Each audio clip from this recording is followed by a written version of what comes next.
Hi guys, tonight we drift into a world where the snow falls thicker than silence itself, and you can feel the cold brushing your cheeks even before you step outside. You stand on the edge of the great blizzard of the Wild West, watching the first flakes wobble in the air like tiny white feathers unsure of where to land. The sky presses low, heavy and grey, almost like it wants to lie down and sleep too. The frontier is settling in for something wild and you're about to wander straight into it. A tiny part of you probably will not survive this if you were actually there, but thankfully you are safe, warm and sinking into your pillow now. So before you get comfortable, take a moment to like the video and subscribe, but only if you genuinely enjoy what I do here. And if you feel like it, let me know your location and what time it is where you are listening. Now dim the lights and step into the drifting snow as the story begins to gather around your shoulders. You trudge forward, boots sinking with a soft crunch that feels strangely calming despite the bitter wind. The flakes grow denser, moving sideways one moment, then spiralling upward the next, as if they are trying to find the warmest pocket of air. Winter on the frontier has always been unpredictable. You might remember reading that settlers often kept a stash of firewood high under the rafters to protect it from damp ground. That is your first small clue that the people who lived here did not trust the weather. They watched the skies like old friends who sometimes lied. Tonight, everyone senses something different. You can almost see the shared glances between neighbours walking home from the trading post, the hurried checks on livestock, the last-minute adjustments to fences and roofs. There is a tension under the calm like a string pulled tight. Mainstream history notes that the Great Blizzard of 1888 shocked communities across the plains with its sudden drop in temperature. Even advanced telegraph systems struggle to give proper warning. But the atmosphere right now before the storm truly hits feels more like the land itself is holding its breath. A rider trots past you, her pulled low face wrapped in a scarf that looks stiff with frost. His horse snorts clouds of white that drift slowly upward, becoming one with the sky. You wonder how anyone plans to sleep in weather that already makes your eyelashes clump together. Yet people will sleep. They always do. Survival depends on it. Even now you feel that urge to curl somewhere warm, to burrow beneath blankets, and close your eyes while the wind presses against the walls outside. But first you keep walking, listening to the crunch of snow that grows deeper with each step. As the evening darkens, you spot a family hurrying to finish their chores. Their small cabin leans slightly to one side, fighting the weight of earlier storms. Smoke drifts up in a thin, wavering trail that bends away from the wind. The mother calls to her children to come inside before the cold gets into their bones. One child lingers, scooping snow into a tin cup for no reason other than curiosity. His breath rises like little puffs of cotton. You can almost imagine him later half asleep, turning that memory into a dream of floating frost. A quirky little detail comes to mind. Some pioneers believed that putting a worn iron horseshoe above the door would help guard against restless winter spirits who slipped in with the wind. You notice one hanging above this family's entrance.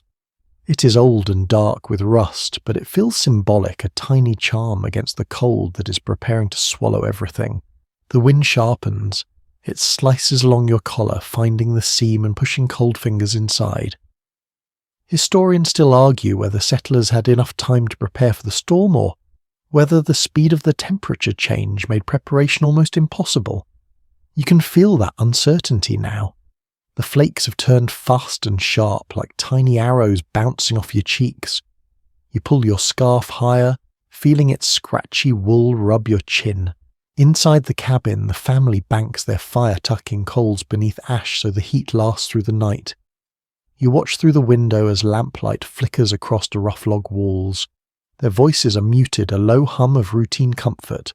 Someone laughs softly, someone coughs. You feel the weight of the moment. Outside, the storm gathers momentum, shaping itself into something powerful. Inside, warmth glows almost defiantly. You continue walking through the settlement. Each home has its own glow, a faint orange heartbeat, pulsing behind frosted glass.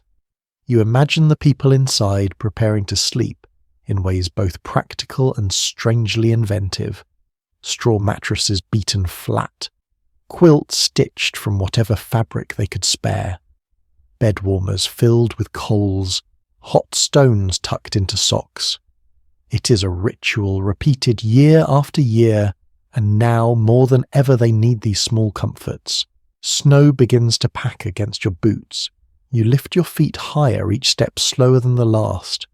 The cold creeps beneath your coat like an uninvited guest.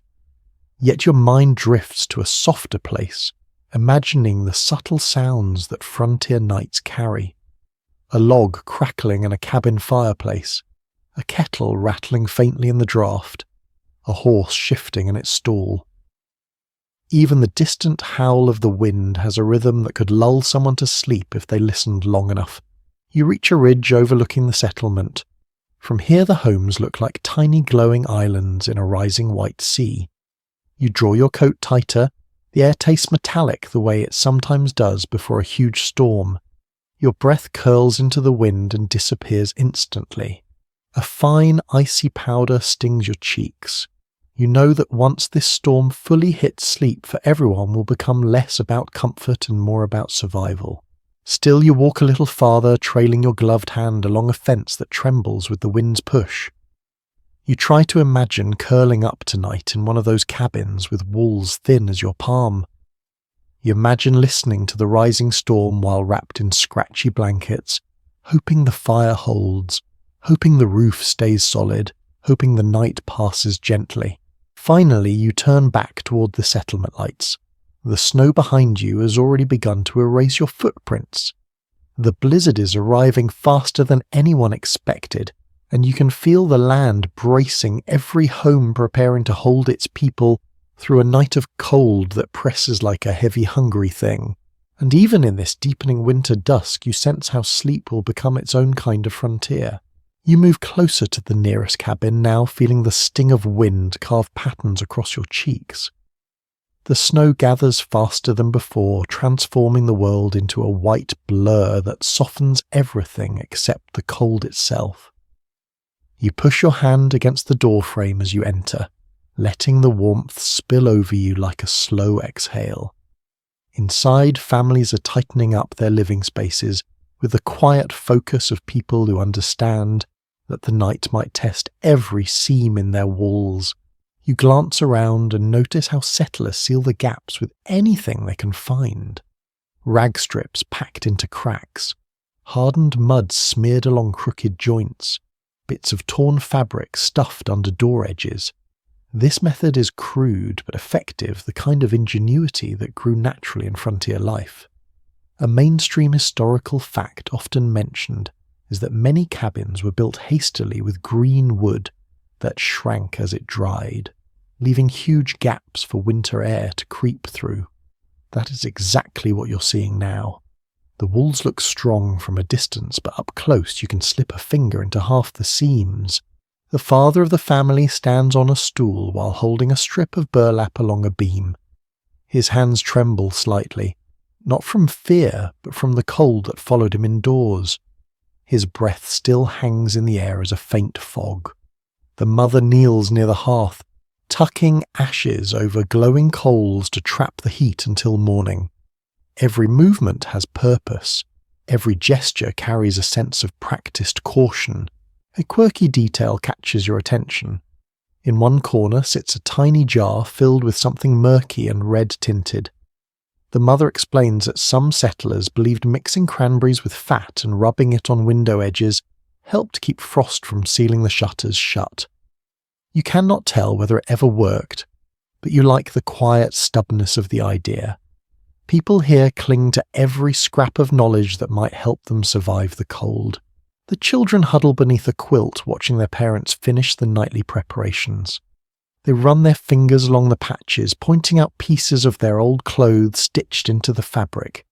The quilt smells faintly of wood smoke and wool, a scent that feels oddly comforting. Historians still argue whether quilts served more as artistic expressions or practical tools for survival. You can tell by the way the children burrow under the layers that tonight practicality wins. As you move around the room, you feel the floorboards creak under your boots. A faint draft curls around your ankles. Even indoors, you need to stay bundled and you tighten your scarf one more time. The mother hands you a small cloth to wrap around your neck, and you notice it is just the sleeve of an old shirt. Nothing is wasted out here. Everything becomes insulation sooner or later. In the far corner, a small window rattles. You step closer and see the wind pushing against the shutters, making them tremble.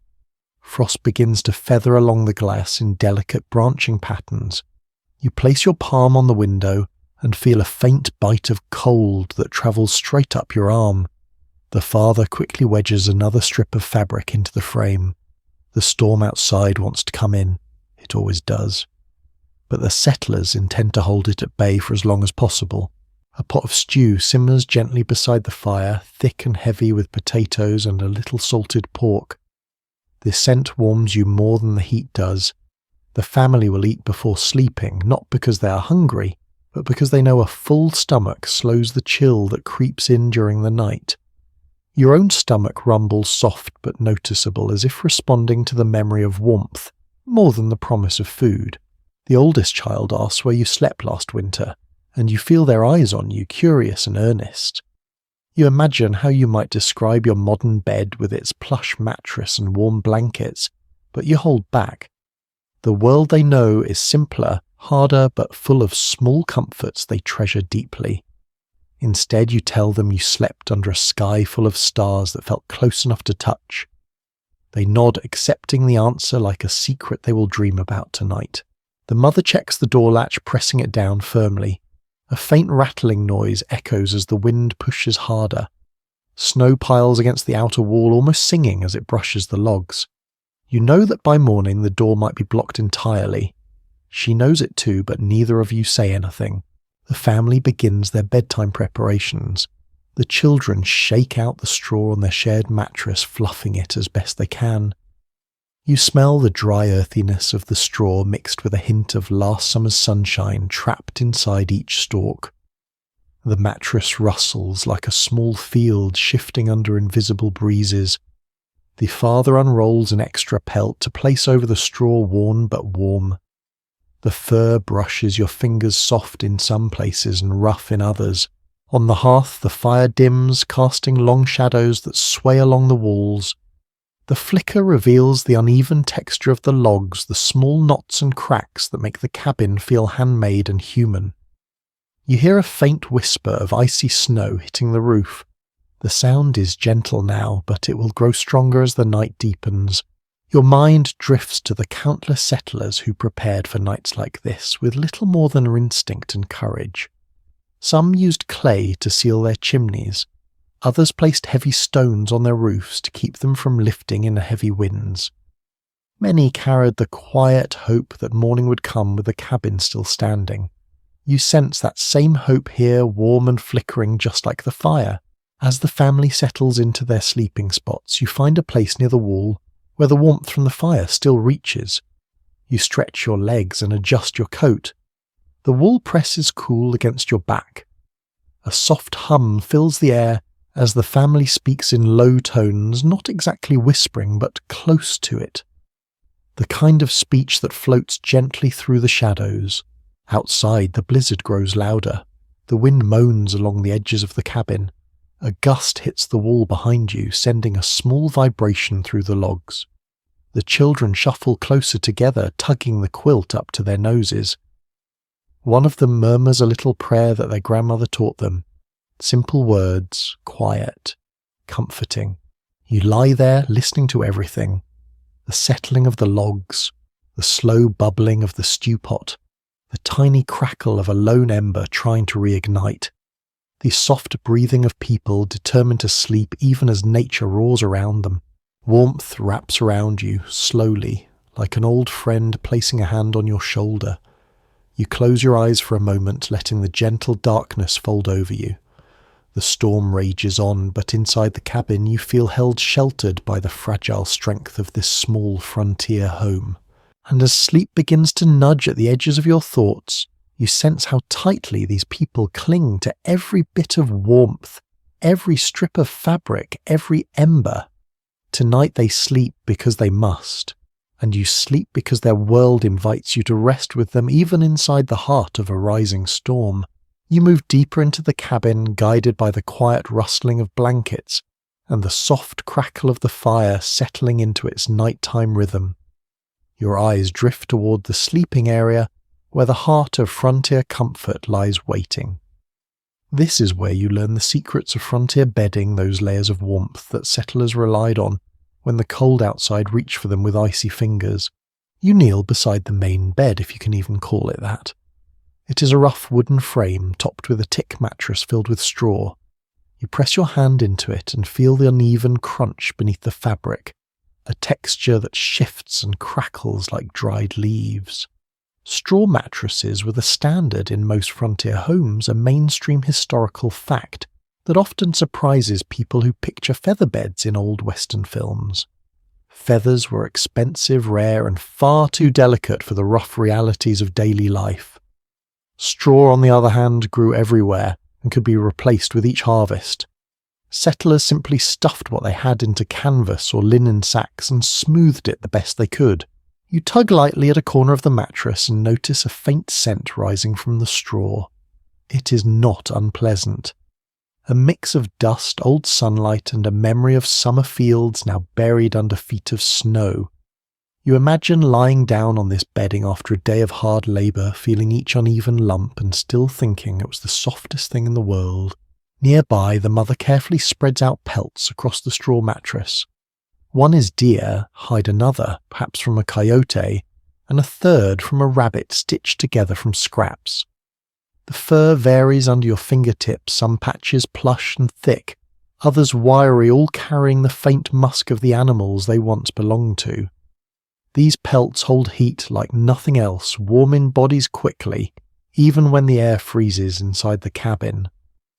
You glance at the mother as she smooths them down, her movements steady and practiced, as if she has done this every night since childhood.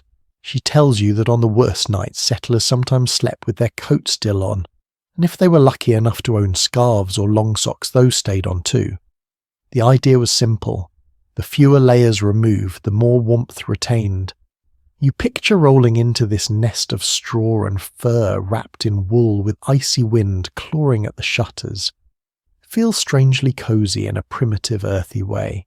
A quirky little fact to drift into your mind: some pioneers believed that placing a hot brick wrapped in cloth at the foot of the bed would keep nightmares away by warming the blood. You spot a small clay brick near the hearth right now, heating slowly. Whether it chased away nightmares or simply warmed cold toes, you cannot say, but it fits perfectly among the many improvisations of frontier sleeping rituals. A father enters the sleeping nook holding an extra quilt. It is heavy, thick, and stitched from scraps of flannel shirts, cornmeal sacks, and bits of old dresses. The fabric patterns do not match, but the quilt carries history in every thread. You notice a faded blue patch that was once part of a child's Sunday shirt, a floral scrap from the mother's old apron, a red strip perhaps cut from a holiday tablecloth. This quilt is less an object and more a collection of memories sewn into a blanket that has warmed them through countless winters. Historians still argue whether such patchwork quilts were more about necessity or creativity. Some claim women took pride in their stitching, turning scraps into art. Others insist the scraps simply came together out of dire need. Looking at this quilt, you feel both sides could be true. It is beautiful in its own way, and yet its weight in your hands tells you it was made with survival in mind. The youngest child crawls into the bed first, burrowing straight into the softest pelts. The fur brushes against his cheeks, leaving faint marks as he wiggles deeper. He giggles quietly, muffled by the heavy warmth. His sister follows, curling around him like a small protective shield. Their movements make the straw rustle. It sounds like wind passing through a field, a soft hushing that soothes the room. You settle nearby, stretching your legs as the bedding preparations continue. The father spreads the heavy quilt over the children, tucking the edges beneath their shoulders. Then he moves to his own side of the room, where a smaller, thinner mattress awaits. Many families slept packed tightly together, but this cabin has just enough space for 2 separate beds. You watch him check the knots holding the bed frame together, making sure nothing will collapse when he lies down. The fire hisses softly as a log splits with a muted crack. The light flickers, painting the bedding in warm amber tones. The pelts glow gently, and the straw beneath them seems golden, almost magical. You trail your hand over the layers again, and this time the warmth radiating from the children has already begun to soften the cold surface. You imagine how different these beds would feel after weeks of use. Straw flattening, shifting into hills and dips. Pelts stiffening from nightly sweat and frost. Blankets gathering the smell of smoke and winter breath. Yet every night settlers lay down with gratitude, knowing these homemade comforts stood between them and the merciless cold. The mother joins the children, whispering a short rhyme about winter stars guiding dreamers. Her voice drifts through the air like a second fire, low and warm. The father sits at the edge of the bed, rubbing his sore hands, then carefully removes his boots. They thud quietly against the floor. Your own eyelids grow heavier as the bedding's warmth reaches you. You imagine curling into that straw-filled mattress, feeling the uneven lumps pressed gently into your back. You imagine the pelt brushing your chin, the quilt weighing down your legs in the most reassuring way. You imagine sleep pulling you into a cocoon of softness, while the storm outside grows fierce. But before you let yourself drift, you stand once more and look around the room, absorbing every detail. The patched quilt, the flickering fire, the subtle rustle of straw, the faint sweetness of heated fur, the low breathing of a family preparing to surrender to sleep. This is how settlers braced for winter nights during the great blizzard, crafting comfort from whatever the world offered them. And as you settle into your own spot, adjusting your coat and letting the warmth touch your skin, you feel the quiet truth of this moment. People have always found a way to sleep even inside the jaws of a storm. You step back outside now, letting the cold air pinch your cheeks as you leave the snug cabin behind. The wind has strengthened swirling snow into small spinning towers that dart across the open plains. You angle your scarf tighter around your face as you walk toward a low structure half buried in drifts. This is where the cattlemen sleep, or at least where they try to sleep during nights like this. They do not have the luxury of thick-walled cabins. They rest inside sod huts or lean-tos, places that hug the ground like animals burrowed against winter's bite. Tonight you will follow them into their rough world and feel how the storm presses in from every direction. The sod house you approach looks more like a mound of the earth than a shelter. Grasses and frozen soil form its walls, patched with scraps of old boards. You push aside a heavy flap of canvas that serves as a door and duck inside. Instantly the howl of the wind dulls, replaced by a muffled hum. The interior smells of damp soil and animal sweat. A few cattlemen sit hunched near a lantern, their broad hats tossed into a corner and their coats hanging like wet hides on a peg. One of the men nods at you. His face is chapped and red as if winter tried to carve lines into his skin. He gestures for you to sit. The space is cramped, barely tall enough for you to stand upright. Sod roofs were known to sag under the weight of snow, and that truth hangs overhead like a sleepy beast waiting to settle lower. It is a commonly acknowledged historical detail that cowboys often slept in structures this primitive, especially on long drives or during wintering seasons. Comfort didn't rank high on the list of priorities out here. A cattleman stirs a tin cup of coffee, though calling it coffee feels generous. It smells harsh and smoky, more like something scraped from the bottom of a pot and revived with boiling water. He offers you a sip.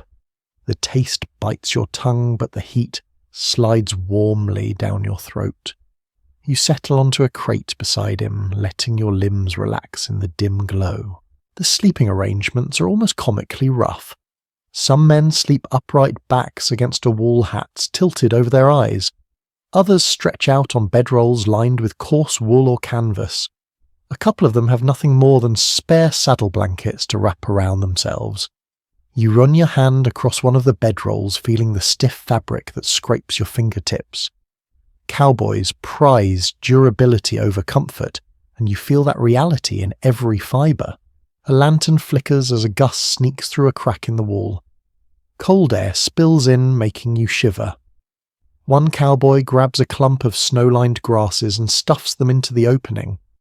It works well enough, though the hut still breathes in tiny draughts that brush against your neck. A small pile of snow at the doorway melts into a glistening puddle. You listen to the soft dripping sound, steady and rhythmic like a clock marking time in slow motion. The men mutter among themselves about the cattle out in the storm. You sense the weight of responsibility hanging over them. Outside, dozens of animals huddle together, shifting uneasily under the punishing wind. A harsh winter could mean losing entire herds, and with those losses came financial ruin. One of the cowboys mentions an old story he heard that some ranchers once tried rubbing tallow on cattle noses to keep them from freezing overnight. Whether it worked or not is questionable, but the idea lingers as one of those odd frontier experiments that seems both desperate and strangely practical. You stretch your legs and look around the room. You notice a makeshift shelf holding a bundle of letters wrapped in twine. The man beside you explains that cowboys often carried home-written letters for months before reaching a post office. Some were never delivered at all. It adds a quiet, thoughtful heaviness to the space. These men live between vast distances, their nights spent with the cold pressing against their roofs, and their minds drifting toward faraway homes. The sleeping sounds begin slowly. A cough, a settling sigh, a creak of boots as someone shifts positions. The lantern dims as one cowboy pinches the wick lower. He wants to save every ounce of fuel because they never know how long a storm will trap them inside. The darkness deepens, becoming a soft, velvety layer that makes you blink. You lean back against the wall, feeling the uneven sod behind you. It is cool and slightly damp, with the scent of earth still clinging to it. It reminds you faintly of summer fields after rain, though now everything is frozen under towering drifts. Cowboys often joke that sod huts came with their own indoor insects during warm seasons, which feels true enough that you can almost imagine them crawling through the grass-packed walls. No one laughs at that now. Tonight the cold has driven every living thing into hiding. One cattleman mumbles a worry about the roof. He glances upward as if expecting the weight of snow to crash down at any moment. Scholars sometimes debate how stable sod structures really were in blizzards like these. Some accounts insist they held up surprisingly well. Others claim roofs collapsed often, especially when built quickly or with poor soil. Looking at the trembling lines overhead, you feel the uncertainty settle inside your chest. The men pull blankets up to their chins. You follow their lead, tugging a spare saddle blanket around your shoulders. The material is coarse and smells faintly of horse, but its warmth seeps into your bones quickly. You close your eyes for a moment, feeling the room sway gently with each gust of wind outside. A cowboy near the door begins humming a slow tune.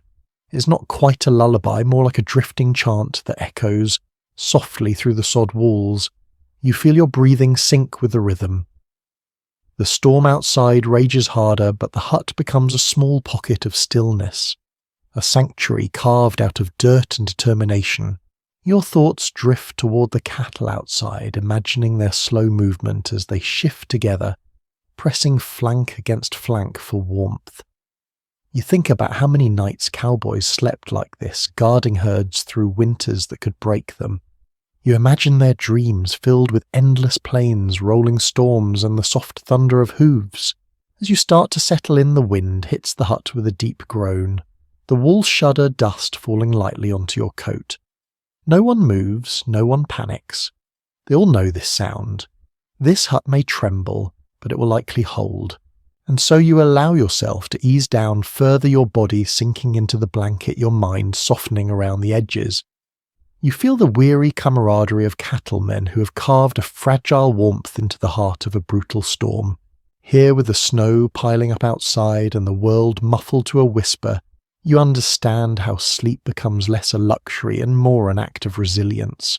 You leave the sod hut behind, stepping once more into the raw night.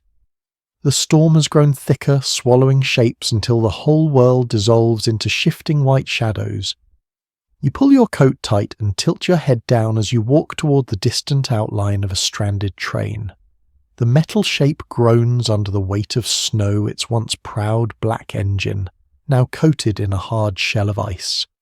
Tonight you will slip inside and discover how the rail workers caught in one of the worst winter tempests of their lives managed to rest in a place never meant for sleeping. The train cars sit frozen on the tracks like abandoned beasts. You climb the metal steps, your fingers sticking briefly to the cold railing. Inside, the air feels surprisingly still, holding on to a faint warmth from earlier passengers. A lantern hanging near the door sputters, throwing soft yellow light on a few weary workers gathered around crates, repurposed as stools. Their faces are hollowed by cold and exhaustion. You can see frost clinging to the ends of their moustaches. One of the workers nods in greeting. He rubs his hands together over a small tin of warm coals, the kind they use to heat tools or dry gloves. The heat barely reaches you, but it offers a kind of psychological comfort, like a reminder that warmth still exists somewhere in the world. He tells you that trains often stalled during frontier winters, when tracks iced over or drifts climbed past a man's waist. That part is confirmed by countless railroad journals from the period which described winter travel as unpredictable, grueling, and occasionally terrifying. Knowing this makes your breath feel heavier in the frigid air. You follow the worker deeper into the car. Wooden benches line the walls, covered in thin blankets and coats. A few men already doze there, leaning against each other or curling up on their sides like exhausted travellers on a long sea voyage. Others stretch out on the floor atop crates or canvas bags filled with mail and freight. You feel the motionless train under your feet, its stillness unsettling compared to the jolting rhythm most travellers expect. You sit on a crate and feel the rough wood beneath you. A worker beside you explains that they have tried to keep the stove burning, but the fuel is low and the draft from the storm keeps killing the flame. You glance at the small iron stove in the corner. Its door hangs open, revealing faint glowing embers. A thin ribbon of smoke escapes upward and disappears near the ceiling. He shrugs and says they have to make do. That phrase, make do, seems to be the quiet motto of every frontier winter. You notice a pile of coats and blankets behind the stove. The workers have layered them against the wall to block out drafts. It is clever, though. You can still feel cold seeping through the cracks in the wooden panels. One man pulls a spare wool sock over his gloved hand to trap warmth. He grins weakly when he sees you watching and says travellers once slept wrapped in newspaper if they had nothing else. And while that idea seems absurd, you have heard passing mentions of it in old accounts too. Paper holds heat better than one might expect, especially when the alternative is nothing. Your eyes adjust to the lantern light, revealing the interior in more detail. A metal kettle rattles softly on the floor as the wind hits the train from outside. Its tinny clatter echoes down the car like a strange lullaby. A pair of boots drip melted snow onto the planks. You watch as tiny beads of water wobble and freeze again. That is how cold it has become. Even the drips turn solid before they can fully fall. One worker speaks up from the corner, telling a story about a blizzard years ago when a mail train was buried so thoroughly that rescuers mistook the snow-covered cars for a small hill. Whether that tale is exaggerated or not is something historians still discuss in railroading circles, partly because records from remote lines were often sparse or lost entirely. But the uncertainty makes the story feel more alive, as if it breathes out of the icy darkness. The workers begin preparing for what little rest they can manage. A man unrolls a canvas tarp, lays it across two crates, and forms a makeshift cot. He gestures for you to lie down if you want. You press your hand against the canvas. It feels stiff and smells faintly of engine oil and dust. Still in this cold, any surface that lifts you off the floor feels luxurious. You sit down carefully, hearing the tarp creak under your weight.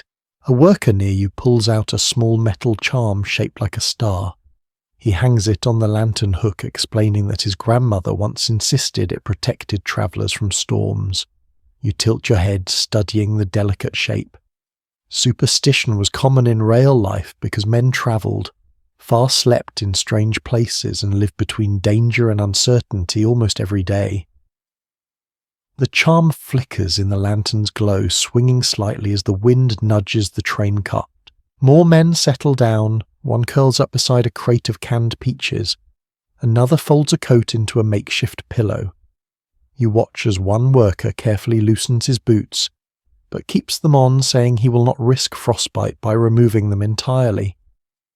The idea makes sense to you as a gust rattles the train with a force strong enough to shake your ribs. The lantern dims as fuel runs low. The room falls into a deeper shade of amber shadow stretching and merging along the walls. The sound of the storm becomes even clearer now. Wind buffets the car's snow pellets, tap the metal exterior like 1,000 tiny drum beats. And somewhere far ahead the engine releases a low eerie groan. A man mutters that if the snow keeps rising, the doors will be impossible to open by morning.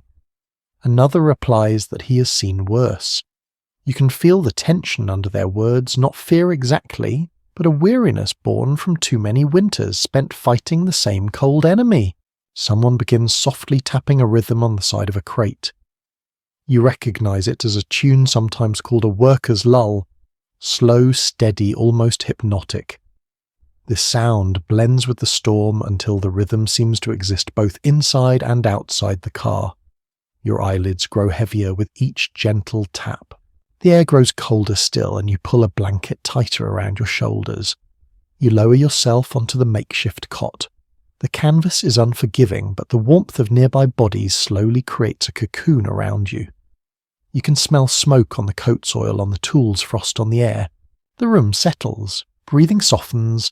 The lantern guttering becomes the final point of light. You feel yourself drifting caught between wakefulness and the slow slide into sleep.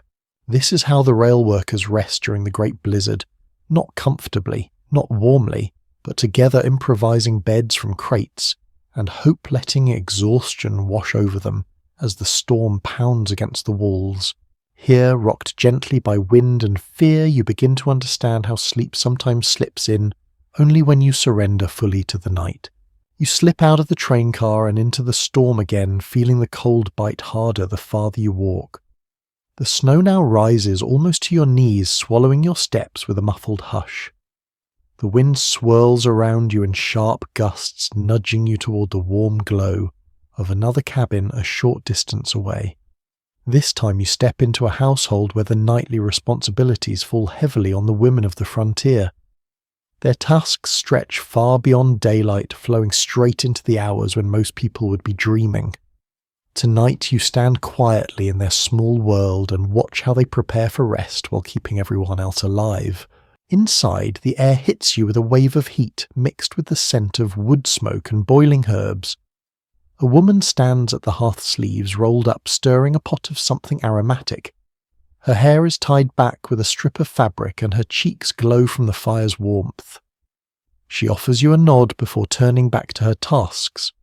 Around her the room hums with small, methodical movements. Frontier nights were never truly restful for women, a fact often mentioned in old diaries and letters. Their days did not end when the sun dropped. They simply shifted into a different kind of work. You watch as she lifts a flat stone from a pan placed near the fire. With thick mitts, she wraps the stone in cloth, forming a crude bed warmer. She sets it aside for later, ready to slip beneath the quilts where the cold tends to creep in first. These heated stones were widely used in frontier households because they held warmth longer than anything else available. The trick, she tells you with a gentle smirk, is wrapping them well so the cloth does not scorch. She once knew a neighbour who accidentally burned a hole straight through a blanket because she used too thin a rag. In one corner, another woman kneels mending a tear in a wool sock with a bone needle and thin thread. Her fingers move quickly despite the cold stiffening the air. She explains that a well-repaired sock could mean the difference between waking up with warm toes or losing sensation completely. Wool scratches, yes, but it traps heat with stubborn loyalty. She smooths the fabric gently before setting it aside, satisfied. You move closer to a small table where a lantern glows softly.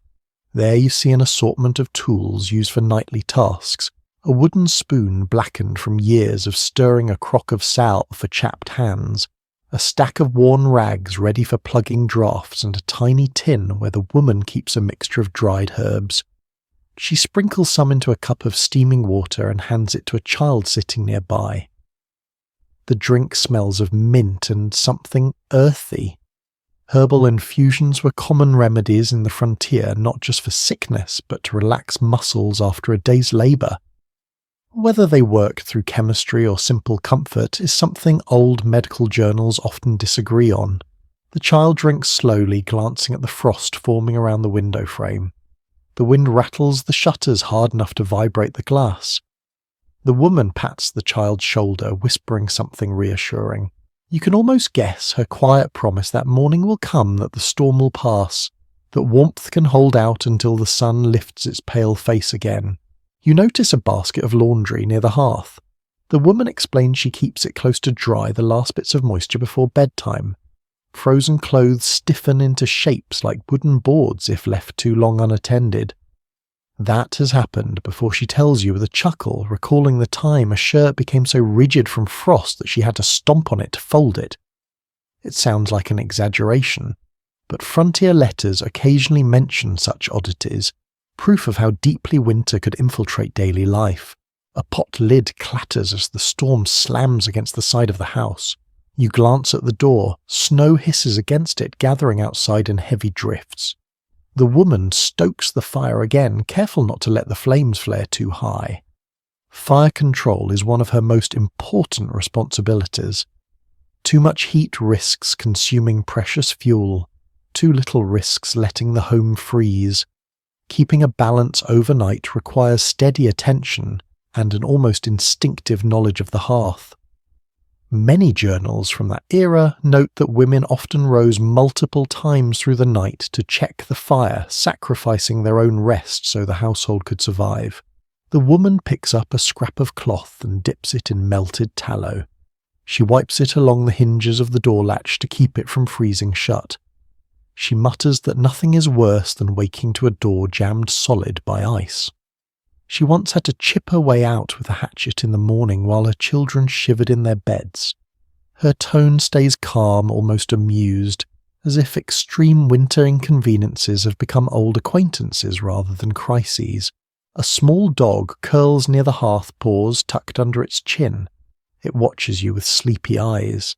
Its presence adds a warmth that feels almost emotional. Pets were often kept indoors during fierce storms, partly for companionship, and partly because their body heat helped warm the room, even if only a little. It's astonishing how much comfort a sleeping animal can provide during a night that threatens to swallow everything beyond the walls. The child helps gather extra firewood, stacking it neatly beside the hearth. The logs crackle as the warmth coaxes out sap and moisture. You listen to the rhythmic hiss, a steady counterpoint to the storm's distant roar. The mother hangs a pot filled with melting snow to prepare water for morning. She sighs softly as she works, not in frustration, but in the weary acceptance of someone who has repeated these same steps 1,000 nights. A moment later she glances at the ceiling. Snow slides down the roof with a long groaning sound. Structures in weather like this always seem to talk. Some families swore that roof noises predicted the storm's intensity. You cannot say whether that holds truth, but the idea lingers in your mind as a curious frontier belief. The women move around each other with seamless coordination, passing tools, sharing looks, adjusting blankets. Their movements form a gentle choreography, shaped by routine and necessity. Night may be approaching, but sleep is still several tasks away.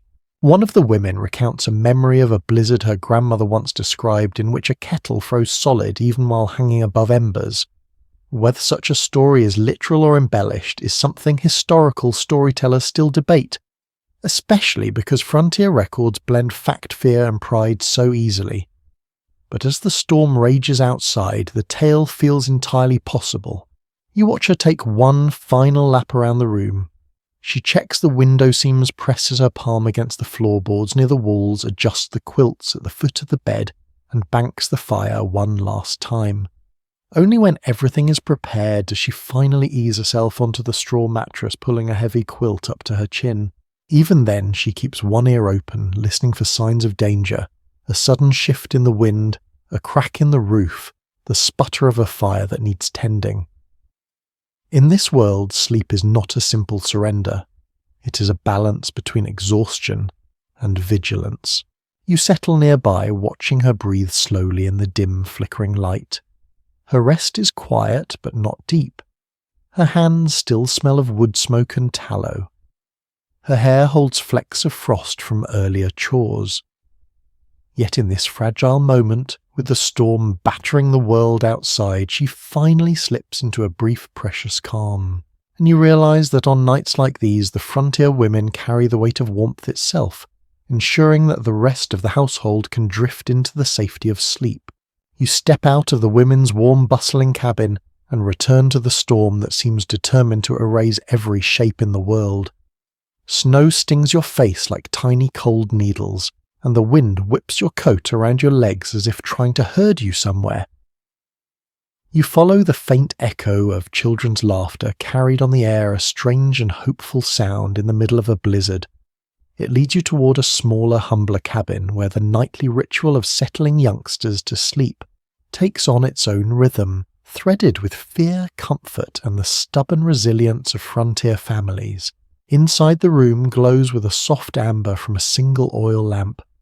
The flame flickers and sputters occasionally as drafts squeeze through the seams. A woman sits at the edge of a straw-filled mattress, gently wiping snow from a child's curls. Two other children huddle beneath a quilt stitched from scraps of worn-out dresses, trousers and flour sacks. The cloth has faded in many places, yet every patch still carries a whisper of the life it once lived. You notice a square of green calico with tiny flowers. The woman explains it used to be part of her mother's dress, worn so thin she finally cut it into quilt pieces after too many washes. One detail often mentioned in family letters from the period is how precious every scrap of fabric became during winter. Quilts were rarely ornamental. They were lifelines layered thick enough to keep the cold from stealing breath. The child closest to you tugs the edge of one quilt, feeling the stitched seams as if tracing a map of family history. You take a seat on a nearby stool as the children prepare for another long night. The youngest asks if the storm will break the roof. The mother gives a soft laugh, though her eyes flick upward for just a heartbeat. She reassures the child with a story about how strong their cabin is built by hands that never cut corners. It is half truth, half comfort. The roof beams do groan occasionally under the growing weight of snow, and you hear that low sound now like an old tree bending. Different personal accounts from that era sometimes disagree on how often cabins collapsed under blizzard conditions. Some families claimed it was rare, others wrote about the fear constantly hovering in the background. Tonight that uncertainty presses lightly on the room, noticeable but not overwhelming. One of the older children reaches into a small wooden box and pulls out a doll made from cloth and corn husk. Her tiny face is drawn with charcoal, giving her a simple but tender expression. The child tucks the doll beneath the quilt as if introducing her to the warmth. You find yourself smiling at the gentle gesture. You also remember reading that some children in the plains slept clutching dolls stuffed with lavender or dried sage, partly for comfort and partly because the scent masked the smoky smell of the cabin. You lean in and inhale. Sure enough, the doll here carries a faint calming scent that reminds you of summer fields. The mother adjusts the quilts, adding another layer woven decades earlier. She speaks softly to the children, shifting between gentle instructions and quiet reassurances. She tells them to keep their socks on, to stay close to one another, to wiggle their toes if they feel numb. These small reminders flow like a nighttime ritual repeated countless times. It was widely understood among frontier families that staying warm required constant awareness. Everyone learned early how to read the signals their bodies gave them. One child asked about the strange shapes he heard outside earlier. The mother says it was probably the wind lifting loose bits of snow, forming small whirlwinds. But the child insists it sounded like footsteps. Children in blizzards often grew imaginative, their dreams and fears blending together. Some wrote in later recollections about shadowy forms in the snow or tall shapes wandering near their cabins at night. Whether these were tricks of the storm or the mind's attempt to make sense of chaos, no one can say with certainty. You feel a cold draft brush the back of your neck and you turn to see the mother kneeling by the window. Frost creeps along the glass in delicate branching veins. She wipes the inside briefly with a cloth, though it fogs again almost immediately. She mutters with frustration but slides a folded rag into the window seam to slow the draft. These tiny adjustments make the difference between warmth and misery. The children shift under their blankets, laying close enough that their breaths mingle and rise like pale mist. One yawns loudly, the sound stretching out like a small animal's cry. The mother strokes her hair, a motion as rhythmic as a lullaby. She tells you that on the roughest nights she used to sleep with all 3 children in her own bed, forming a tight cluster of warmth. But the children have grown older, and now prefer their own small nest of quilts. She smiles as she watches them wiggle into their comfortable positions. You sink a little deeper into your stool, letting the warmth of the room soak into your bones. A kettle hums faintly on the hearth, releasing a thin wisp of fragrant steam. The mother lifts the lid to check it warm herb water, prepared in case the children wake coughing. In many households, these infusions acted as gentle nighttime medicine, especially when cold air inflamed young lungs. Travellers of the era commented often on how frontier families relied on plant knowledge, passed down through generations. The scent of mint and willow bark fills the air, soothing both your mind and your tired senses. The storm outside intensifies, slamming the shutters with a harsh thud that makes the children jump. The youngest squeezes the mother's hand tightly. She hushes them, telling a calming story about prairie fireflies glowing in summer fields. As she speaks, her voice becomes softer edges, smoothing out like fresh snow drifted across a plain. The children settle, their breathing slowing again. You study the room once more, appreciating the small touches that make this children's sleeping space feel safe. A carved wooden horse sits near the wall. A crude drawing hangs by a nail scratched into paper so brittle you fear it might crumble if touched. A clay cup holds dried berries saved from autumn. These tiny objects might seem insignificant, but they anchor the children to a sense of normalcy, even when the world outside is being swallowed by winter. The children drift slowly towards sleep. One turns onto his side, one curls into a ball, one lies flat and still like a little soldier. Their quilts rise and fall gently with each breath. The mother lowers the lamp's wick, dimming the light to a warm amber glow.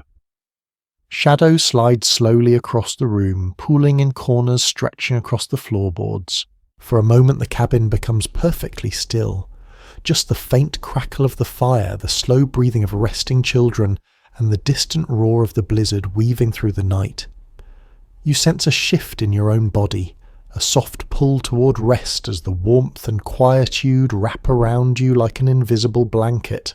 The mother finally lies down on her own bedroll, still angled in such a way that she can hear every movement from her children's corner. Her eyes remain half open for several long seconds, her instincts not yet willing to let go entirely. Eventually, though, even she exhales deeply, her body sinking into the straw beneath her.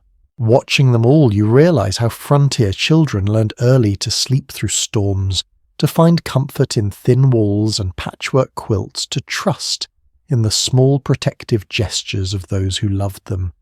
And as you lean back, letting your own muscles relax, you feel the gentle truth settle in.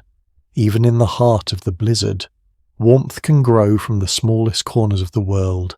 You push open the cabin door and return once more to the swirling white night. The storm has settled into a relentless rhythm, piling snow into deep ridges along the trail as you make your way toward the distant glow of a stage stop. These roadside shelters, scattered along the long routes between towns, were meant as brief resting places for travellers, not havens for comfort.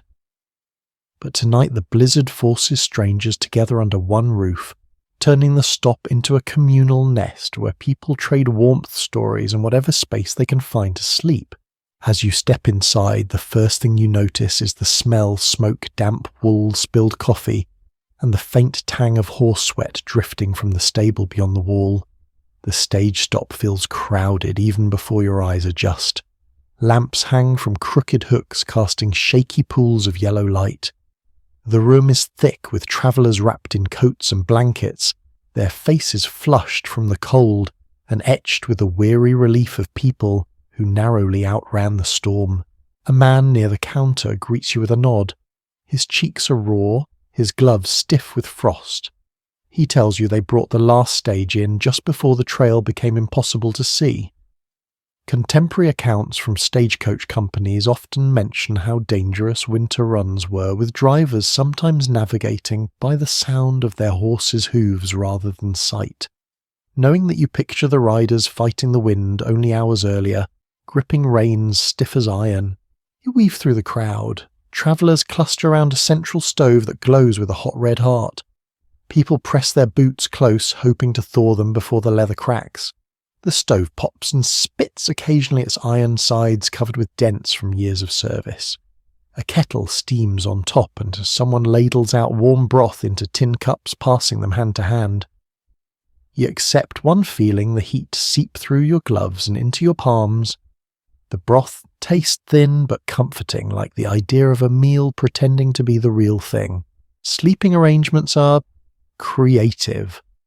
Some people have already claimed bunks on the upper level, wooden frames crammed so close together you could reach out and touch the next person. Others lie on benches with their legs tucked up to avoid drafts.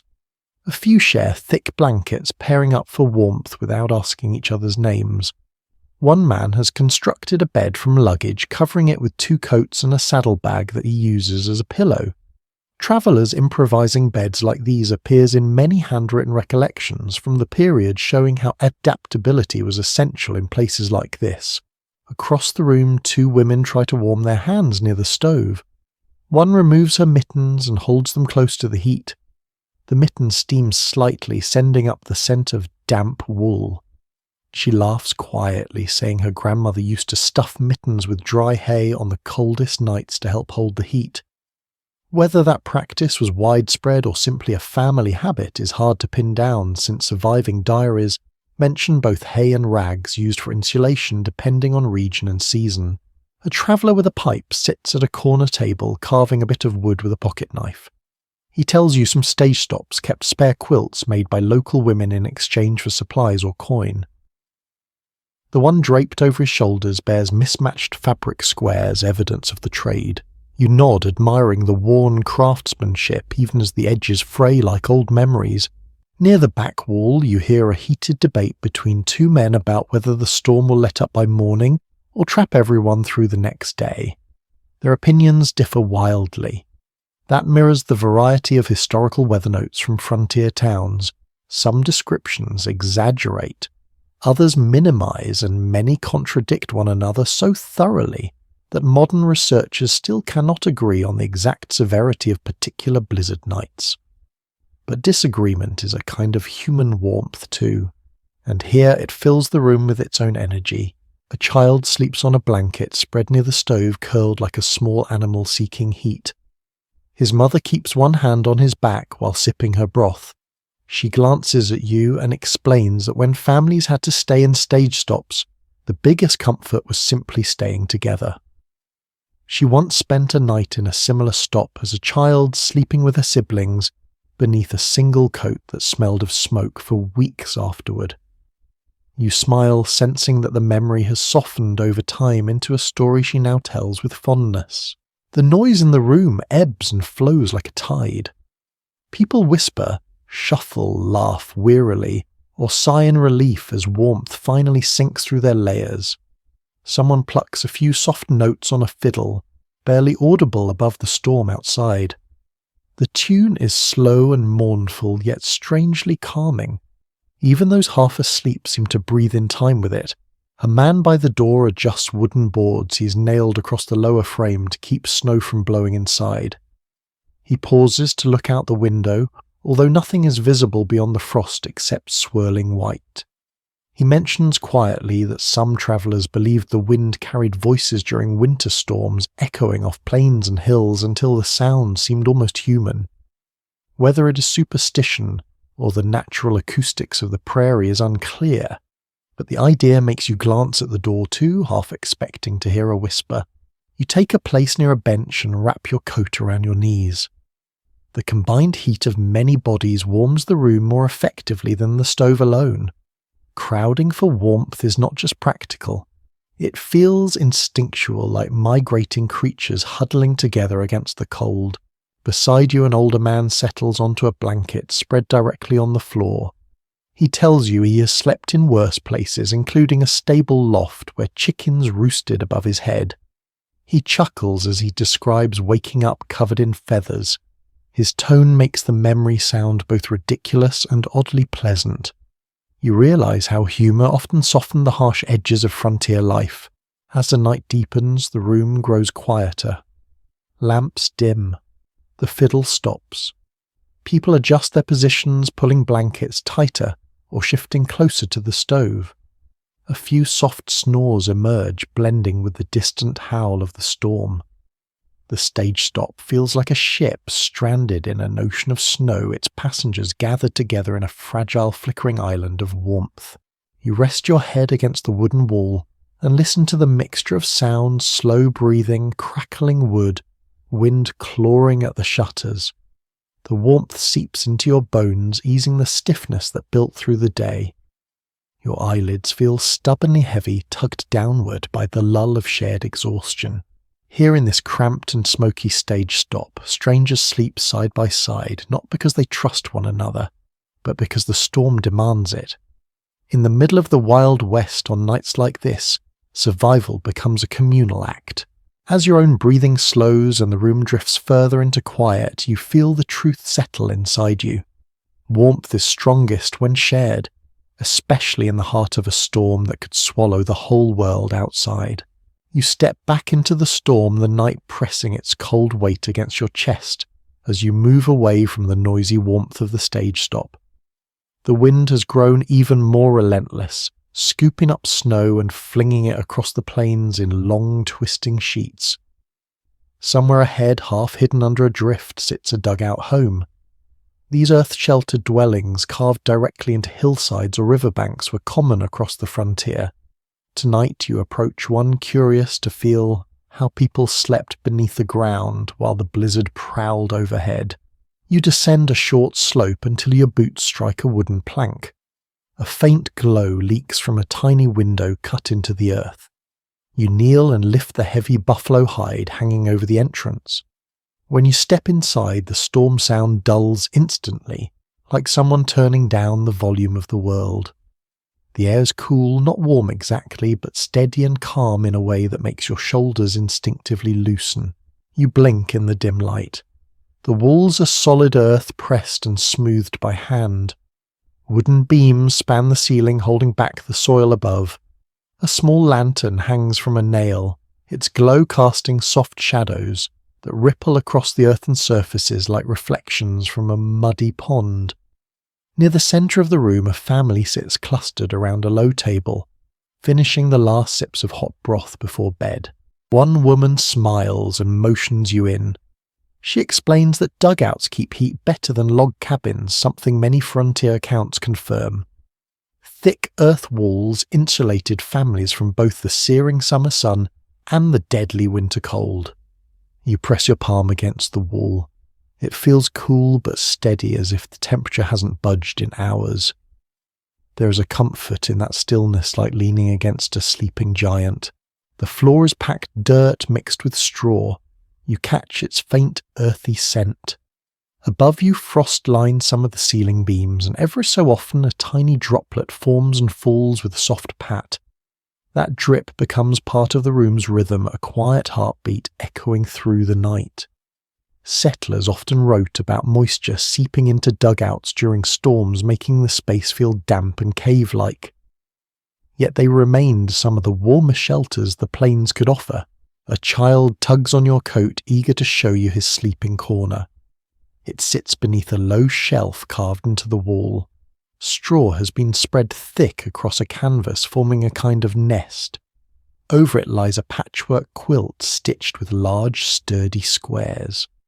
Many frontier quilts look like this, built for strength, first beauty, second. The boy proudly tells you his mother added an extra layer of fleece inside to keep the cold from creeping up through the ground. You lower yourself into a squat to inspect the bedding. The straw rustles softly under your fingertips. The quilt smells faintly of smoke and sage. A little clay charm shaped like a bird sits on the shelf overhead. The boy whispers that they keep it there to guard against night spirits that wander during winter storms. Whether such beliefs were widespread or unique to a few households is unclear, but small protective tokens appear in numerous personal recollections from the plains. They offered psychological warmth even when the wind hammered from above. You move toward the main sleeping area. A large pallet stretches against the back wall, covered with blankets, old coats, and a thick fur that looks like it came from a wolf or large coyote. The family will sleep close together here, forming a cluster of shared heat. In these dugouts, communal sleeping was practical, not just sentimental. Travellers from the era frequently commented on how people curled together during blizzards, sometimes so tightly that separating bodies in the morning took effort. The father crouches near the small stove built from clay and iron scraps. He rearranges coals with the tip of a poker, then covers them with ash to keep them alive through the night. He explains that the stove cannot burn a roaring fire inside a dugout or the air will grow smoky. Instead, they maintain low, glowing coals that radiate a slow warmth across the room. It is a delicate balance. Too much heat pulls fresh air in through the seams, creating drafts. Too little, and the room chills quickly. His movements show a familiarity born from countless nights navigating that balance. Above him, a rope stretches from wall to wall, hung with drying gloves and kerchiefs. Moisture glistens on the fabric, lit briefly by the lantern's flicker. In several frontier diaries, people complained about trying to sleep with cold, damp clothes nearby. Yet these clothes must dry or morning chores become misery. You notice a small wooden box in the corner. The mother opens it to reveal a handful of apples, shriveled but still sweet. She slices one thinly and hands pieces to the children. The scent fills the dugout, a small reminder of autumn orchards now buried under snow. Fruit like this was saved for storms, a treat that broke up the long nights. It hints at how families used every sensory comfort available during harsh winters. The father sits on the pallet, rubbing tired shoulders. He begins recounting a memory of winter when the roof partially collapsed under wet snow. He laughs now, though the fear must have been immense. Some historical descriptions mention dugouts caving in when poorly reinforced, while others insist a well-built one could endure almost anything. The truth likely shifts from home to home, experience to experience. A sudden gust hits the earth above. The ceiling vibrates subtly, sending a few dust grains drifting downward. No one reacts strongly. They have lived through storms like this many times. The children simply crawl closer to their bedding, clutching their quilts. The parents exchange a glance that reads both tired and calm. You settle against the wall, pulling your coat tighter. Despite the cold outside, this underground cocoon feels strangely intimate. You hear only the wind faintly muffled above the tiny drip from the ceiling and the soft movements of the family preparing to sleep. The lantern dims as the wick is lowered. Shadows stretch longer, then fold into themselves. The family lies down, the children wriggling between their parents like small puppies seeking warmth. The The fur blanket settles over them with a muted sigh. Their breathing slows. The dugout seems to exhale with them, its stillness deepening. You rest your head back and let the quiet seep into your bones. The earth around you feels protective, heavy yet reassuring. A room carved from soil should feel claustrophobic, but tonight it feels like the safest place in the world. The cold outside cannot claw its way through these thick walls. The storm rages above, unseen, unheard. You close your eyes, letting your mind drift with the subtle rhythms of this underground shelter. In the heart of the blizzard, beneath the weight of earth and night, people sleep with a steadiness born not from comfort, but from trust in the ground that holds them. Here in a dugout warmed by breath and hope, you learn how sleep becomes a humble victory against the storm. You climb out of the dugout and return once more to the blizzard's grip, the cold sweeping against your coat like a living thing. The wind drags long ribbons of snow across the plains, and each step feels heavier than the last. Still, you push forward through the swirling white until you reach a cluster of lodges standing sturdy against the storm. These are homes belonging to Indigenous families who have long lived in this land, shaping their winter traditions, according to rhythms older than any frontier settlement. Tonight you step into one of these lodges to learn how their wisdom and practices help them rest through even the fiercest winter nights. You approach a tall round structure with hide walls stretched tightly over wooden poles. Snow clings to the outer surface, forming delicate ridges along the seams. Beneath the sheltering shape, the entrance flap is tied low, just high enough for you to crouch inside. The moment you duck through it, the wind softens behind you, fading into a distant roar. Warmth greets your face like a gentle hand. Inside, the glow of a central fire casts amber halos across the lodge walls. The air smells of burning pine mixed with the faint sweetness of dried sage. Several people sit around the fire preparing for the night with quiet movements. A woman motions for you to take a place beside her. She offers a small bowl of warm broth infused with herbs. You sip it, feeling heat travel down your throat and settle warmly in your chest. The interior feels comfortably warm, far more so than many of the log or sod dwellings you've visited. Records left by early observers consistently describe how well-constructed lodges retained heat in winter, with smoke vents and adjustable flaps allowing careful control of airflow. You notice how the structure seems to breathe gently, releasing smoke upward while holding warmth close to the ground. Wooden poles arc overhead like the ribs of a giant resting creature, creating a sense of shelter both physical and spiritual. Your eyes drift to the bedding arranged around the edges of the lodge. Thick hides line the ground, stacked in layers. Over them lie blankets made from woven plant fibres dyed in earthy colours. One lesser-known detail from the region's traditions is how some families lined their bedding with a thin layer of cedar branches for both fragrance and insulation. You spot a few dried sprigs tucked beneath one blanket, giving off a fresh woodland scent that blends beautifully with the warm air. Children curl on one of the sleeping hides, giggling as they settle beneath a heavy bison robe. Their parents laugh softly, adjusting the robe with practiced hands. Sleep here unfolds like a communal ritual. People rest near one another, allowing shared body heat to build into a steady warmth. It feels natural, instinctive, as if the very shape of the lodge reminds them that comfort grows strongest at the centre of community. A man seated beside the fire stirs glowing embers with a carved stick. He tells you that maintaining the fire overnight is a shared responsibility. He gestures toward the smoke hole above, adjusting the flap with a slow tug on a rope. The shifting fabric changes the way the smoke flows upward, and you watch it spiral more smoothly. Several historical sources emphasize how vital this control was during winter storms, since too much smoke could make sleep impossible, while too little warmth could threaten the entire household. A faint scraping sound catches your attention.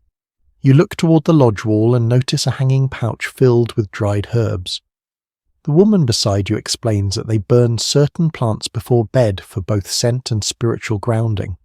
She describes this practice calmly without showiness. Some outsiders misunderstood such customs, but in many communities these nightly rituals were essential, forming a bridge between physical safety and inner calm.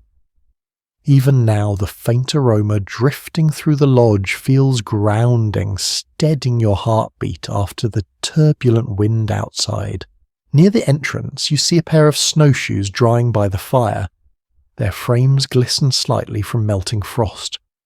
The man tending the fire mentions stories passed down through generations about storms much worse than this one. Some accounts from Indigenous oral histories describe drifts tall enough to hide entire hunting camps, though interpretations differ among storytellers. Not every version matches perfectly, but the variations themselves carry meaning, reflecting the diverse experiences of families across the plains. A child hands you a woven blanket to lay over your lap. The fabric feels rough, but warm, its fibres thick with the scent of smoke and plant dyes. These blankets often lasted many years, repaired repeatedly by skilled hands. One traveller's journal from the early 1800s describes seeing blankets patched so carefully that old and new fibres blended seamlessly, as if the fabric carried generations within it. You run your fingers lightly across the weave, feeling each thread like a heartbeat. The family begins preparing for sleep. They spread new layers of hide over the older ones, smoothing them with their palms.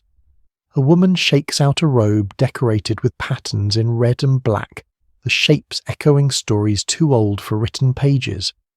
She explains softly that the symbols bring guidance during the night, helping the mind travel safely through dreams. Whether such meaning is literal, symbolic, or somewhere in between depends on the community and the individuals within it.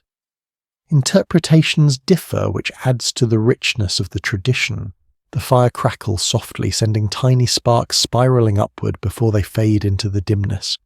The warmth wraps around your shoulders like a comforting cloak. Someone drums their fingers gently against a hide drum resting near the wall. The rhythm is quiet, more felt than heard, a slow pulse that seems to lull the lodge itself towards sleep. As you settle deeper into your spot, you notice how peaceful the space feels despite the storm outside. The hide walls bend slightly with each gust, yet the lodge remains firm, steady. Cold drafts sneak in occasionally but dissolve quickly into the warm air. You watch the smoke hole flap lift and fall like a slow, sleepy breath. Children nestle close to their parents. Hides drape over the group like soft hills of fur and fabric. One child murmurs a few words, half a dream already. Parents whisper softly to one another, adjusting blankets and shifting closer to the warmth. The atmosphere feels balanced, like a well-rehearsed winter symphony playing out across the generations. You close your eyes for a moment, letting the warmth and low fire murmurs seep into your bones. In this lodge you sense a harmony between people and the elements, something steady and ancient. Sleep arrives gently welcomed, rather than fought. You realize that resting here is not just about avoiding the cold. It's about belonging to a circle of warmth, memory, and practice skill. A blend of craft tradition and deep connection keeps the night at bay. As the fire glows softer and voices fade into drowsy murmurs, you settle into a peaceful calm. The storm still roars across the plains, but inside this lodge the world breathes in harmony, and sleep stretches its gentle hand toward you. You push aside the lodge's hide flap and step back into the furious night where the wind slashes across your face with renewed strength. The snow has grown so thick that it blurs the boundary between ground and sky. You crouch your shoulders and move toward a rocky outcrop jutting up from the plain. Beneath it lies the entrance to an old mining tunnel. Tonight, some miners have chosen to sleep underground rather than face the lethal cold raging above. You follow them into the narrow shaft drawn by the faint glow of lantern light deep inside. The moment you duck into the tunnel, the blizzard's howl dims into a distant hollow murmur. The air grows still heavy with the scent of damp stone and coal dust. Your boots crunch on gravel as you descend a gentle slope, guided by flickering lanterns hung at intervals along the walls. The miners have carved a small chamber where they gather at night, laid out with crates, tools, and a patchwork of blankets that look like they have survived years of rough treatment. A few men sit around a small fireless stove warming their hands over a bed of glowing coals. They greet you with tired nods. Their faces are ringed with grime and shadow eyes bright with fatigue. One of them jokes that the tunnel may not be cosy, but at least down here the wind cannot bite a man's ears off. You chuckle softly, though part of you knows he's only half joking. Period journals from mining camps often describe winter winds so sharp they felt like knives on exposed skin. You find a place on a crate near the wall and look around the chamber. Wooden beams support the ceiling, though some sag in the middle, weighed down by the earth above. Every few moments you hear a faint creaking, the kind that makes you glance up without meaning to. Yet the miners seem unbothered. They explain that the earth shifts slightly when the ground freezes a natural movement they have learned to read like a familiar language.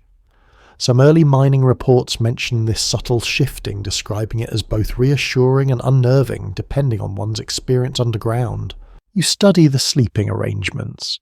Bedrolls lie scattered across the floor, each one fashioned from whatever fabric the miners could spare. Thick wool blankets mingle with old coats, grain sacks, and even pieces of tarp. A thin mattress rests on a pair of sawhorses where one miner has claimed his sleeping perch. He grins when he notices your gaze and says he built it from leftover planks because he was tired of waking on cold stone. It is a simple structure, but looks surprisingly comfortable, and he pats it proudly before lying back onto it. One miner pulls from his pocket a small metal tin filled with dried mint leaves. He offers you one, explaining that chewing mint helps keep the taste of coal dust off his tongue before he sleeps. You pop a piece into your mouth and let the cool, earthy flavour coat your tongue, pushing back the grit that lingers in the air. Travellers rarely mention this little practice, but several old mining letters reference similar habits, hinting at the small comforts men created in harsh conditions. The chamber grows calmer as the men prepare for rest. Some toss extra coals into the stove, careful not to ignite a larger flame that could consume too much oxygen. Others fold their coats to use as pillows. The air feels warmer than outside, but still carries a damp chill that creeps into your bones. A miner sitting next to you rubs his hands and says that underground warmth is deceptive. It feels mild at first, but without enough blankets, the cold sinks into you slowly, like water seeping into cloth. He then tells you a curious old tale passed down by miners who worked these hills long before him. They said that if you slept too close to the tunnel's mouth during a blizzard, the wind could whisper your name just before dawn. Whether this belief came from exhaustion, superstition, or the strange acoustics of the caves is difficult to determine, as retellings vary widely among miners. Still, the way he recounts it sends a faint shiver along your back. A few men settle into their chosen spots. One wraps himself tightly in 2 blankets, leaving only his nose visible. Another lies flat on his back, arms crossed over his chest, already halfway to dreaming. Their breathing begins to soften, blending with the steady drip of moisture falling from the ceiling onto rocks below. That rhythmic drip becomes the room's lullaby, a low echo that somehow muffles the distant storm. You run your fingers lightly along the tunnel wall behind you. The stone feels cool and smooth in some places, rough in others, carrying a faint mineral tang. You imagine sleeping with that solid surface inches from your head, feeling its weight and presence through the night. The thought is both comforting and unsettling. The miners seem accustomed to it, though. They speak of the earth not as a threat, but as a companion that has held them through countless winters. One miner still awake points to markings carved into the wall. There are tallies, dozens of them, marking days spent underground during storms past. Some tallies are old, etched, faintly worn smooth by passing hands. Others look freshly scraped. The miner says they carve one mark each night they sleep below, partly out of habit, partly to keep track of long storms when time blurs in the dimness. Such personal tracking systems appear in various mining accounts, though their exact meaning differed from camp to camp. The stove glows a warm orange as the coals settle deeper, Shadows stretch along the walls like sleeping animals. The men lie still, wrapped in layers of cloth and hide, trusting the earth to hold its shape above them until dawn. A lantern near your feet breathes a steady flame, its light dipping and rising with the soft draughts that run through the tunnel. Your own body begins to soften, sinking into the crate beneath you. The dampness in the air cools your cheeks gently, while warmth from the stove brushes the side of your hand. This strange balance of cold and heat makes your eyelids grow heavy. You listen to the underground sounds, the drip of water, the rustle of blankets, the muted sighs of weary men, and the faintest echo of the storm rumbling above like a distant beast pacing. The miner's breathing forms a slow, steady rhythm. You match it without meaning to. The earth presses in around you, not threateningly but protectively, as if it were folding you into its quiet embrace. You close your eyes, understanding now why these men choose to sleep underground on such nights. Up above the storm rages, but here beneath layers of soil and stone the world feels hushed, sheltered, timeless. And so you settle into the darkness, learning how even the depths of the earth can become a refuge where sleep rises gently like a lantern glowing in the distance. You step back out of the mine, returning once again to the raging storm above. The night has grown louder, almost theatrical in its fury. Wind screams across the open land and snow pelts your coat so hard it feels like gravel. You huddle deeper into your collar and begin walking toward a dim glow in the distance. As you approach another small cabin, you decide to linger outside for a moment before going in just to listen. Because on nights like these, the sounds of the blizzard become part of the very fabric of sleep. You stop beside the cabin wall, pressing your ear near the rough logs. The wind wraps around the building in long swirling gusts, rising and falling like a wild, uneven melody. Snow scratches across the roof in quick bursts like handfuls of sand thrown by invisible hands. The storm feels alive, shifting and groaning, testing every seam and crack of the structure. Many travellers from the frontier era wrote about these strange nighttime soundscapes, describing them as both terrifying and hypnotic. You begin to understand exactly what they meant. You close your eyes for a moment. The storm's voice deepens, pouring down from the sky in low rumbles. It rolls across the plains with the force of something ancient. Inside the cabin, faint shadows waver behind the glass, moving in time with the flicker of a small fire. But you stay outside just a little longer, studying how the storm itself becomes a kind of lullaby for anyone brave enough to sleep through it. You finally open the door and slip inside. The warmth hits you in soft waves, carrying the scent of burning pine and cooking lard. A family sits gathered near the hearth, their faces lit in warm gold. They glance up but greet you only with quiet nods already deep into their nightly routines. You step nearer the fire-shaking snow from your shoulders and take a spot near an empty stool. A man sits on the floor hunched forward as he polishes the metal latch of his door. He tells you that people on the plains often paid close attention to the noises their homes made during storms. The creaks and groans of timber, he says, could signal whether the roof beams were holding or weakening. Letters from that period describe homeowners listening intently for any shift in sound that might mean danger. Tonight the storm makes its presence known with a rhythmic thumping along the wall, each hit sending a pulse through the floorboards. You settle in as the storm outside composes yet another strange sound, a long moaning whistle as the wind squeezes through the narrow gap under the eaves. It slides upward like a ghostly flute note, then dips sharply, almost as if the wind itself is speaking. One of the children giggles nervously and covers his ears. The mother rubs his back soothingly, explaining that the wind is simply racing around the hills. It is a sound they all know too well. Not far from the fire hangs a small metal plate suspended by a strip of rawhide. As the wind shifts, the plate trembles and gives off a thin ringing hum. The man says it acts like a simple alert system. If the ringing grows constant, it means the storm is pushing the cabin harder than usual.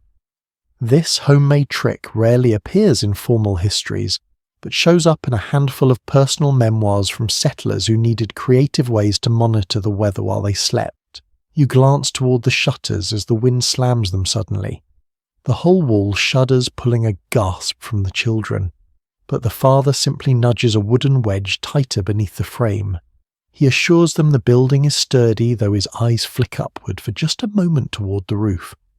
In many frontier communities, stories of roofs lifting off during extreme winds circulated like cautionary tales.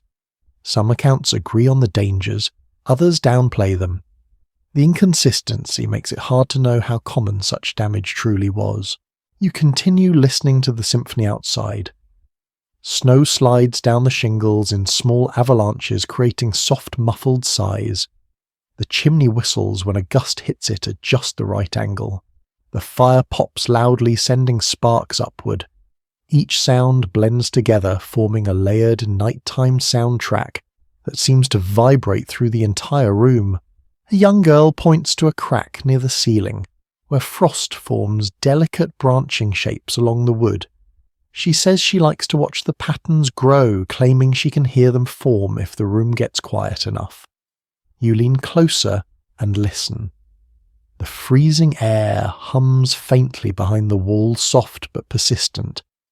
It almost does sound like something delicate stretching, though whether that is real or simply the imagination working alongside the storm is impossible to know. Stories from the plains frequently mention frost that grew audibly in the night, though descriptions vary widely between families. You return your attention to the fire. A log splits with a sharp crack, making sparks flare. The cabin's dog lifts its head at the sound, then lowers it again with a soft grunt. The rhythm of the fire blends perfectly with the wind, grounding the storm's chaos with a familiar domestic beat. Flames dance across the charred wood, sending shifting shadows across the walls like small figures moving to an unseen dance. The man picks up a tin cup from the hearth and hands it to you. Warm broth slides down your throat, bringing heat back into your chilled fingers. You thank him quietly. The storm outside responds with a roar, slamming its full force against the roof. Dust trembles from the beams above, drifting downward like soft brown snow. The children curl closer to their mother. She begins humming a slow tune, something steady and low. Her voice meshes with the storm in a surprisingly soothing way. The notes rise and fall like waves flowing in and out of the wind song. Songs like this appear in several family accounts from the period described as a way to steady children during long blizzard nights. You feel the vibrations of her humming settle into your ribs, mixing with the distant wind and the soft crackling of the fire. The storm continues its relentless performance. You can feel it pressing on the walls, testing the hinges, running icy fingers along the seams. Yet inside the cabin, with the fire's warmth and the family's quiet presence, the noise becomes less threatening and more enchanting. A harsh, wild lullaby sung by the land itself. You breathe deeply, letting the sounds wrap around you. The howl of wind, the rattle of shutters, the hum of the hanging plate, the whisper of frost growing the family's soft breathing, the fire's gentle crackle. Together they form the nighttime world of the Wild West during a raging winter storm.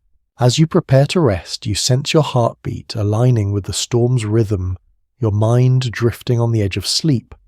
Tonight, these sounds are not barriers but bridges carrying you from wakefulness into calm. And as the blizzard sings above the plains, you settle into your place by the fire, learning how the settlers turned even the storm's voice into something that could lull them through the night. You linger in the warmth of the cabin a little longer, listening to the storm's voice as it scratches and moans along the outer walls. Eventually you rise, pull your coat tight, and push the door open once more.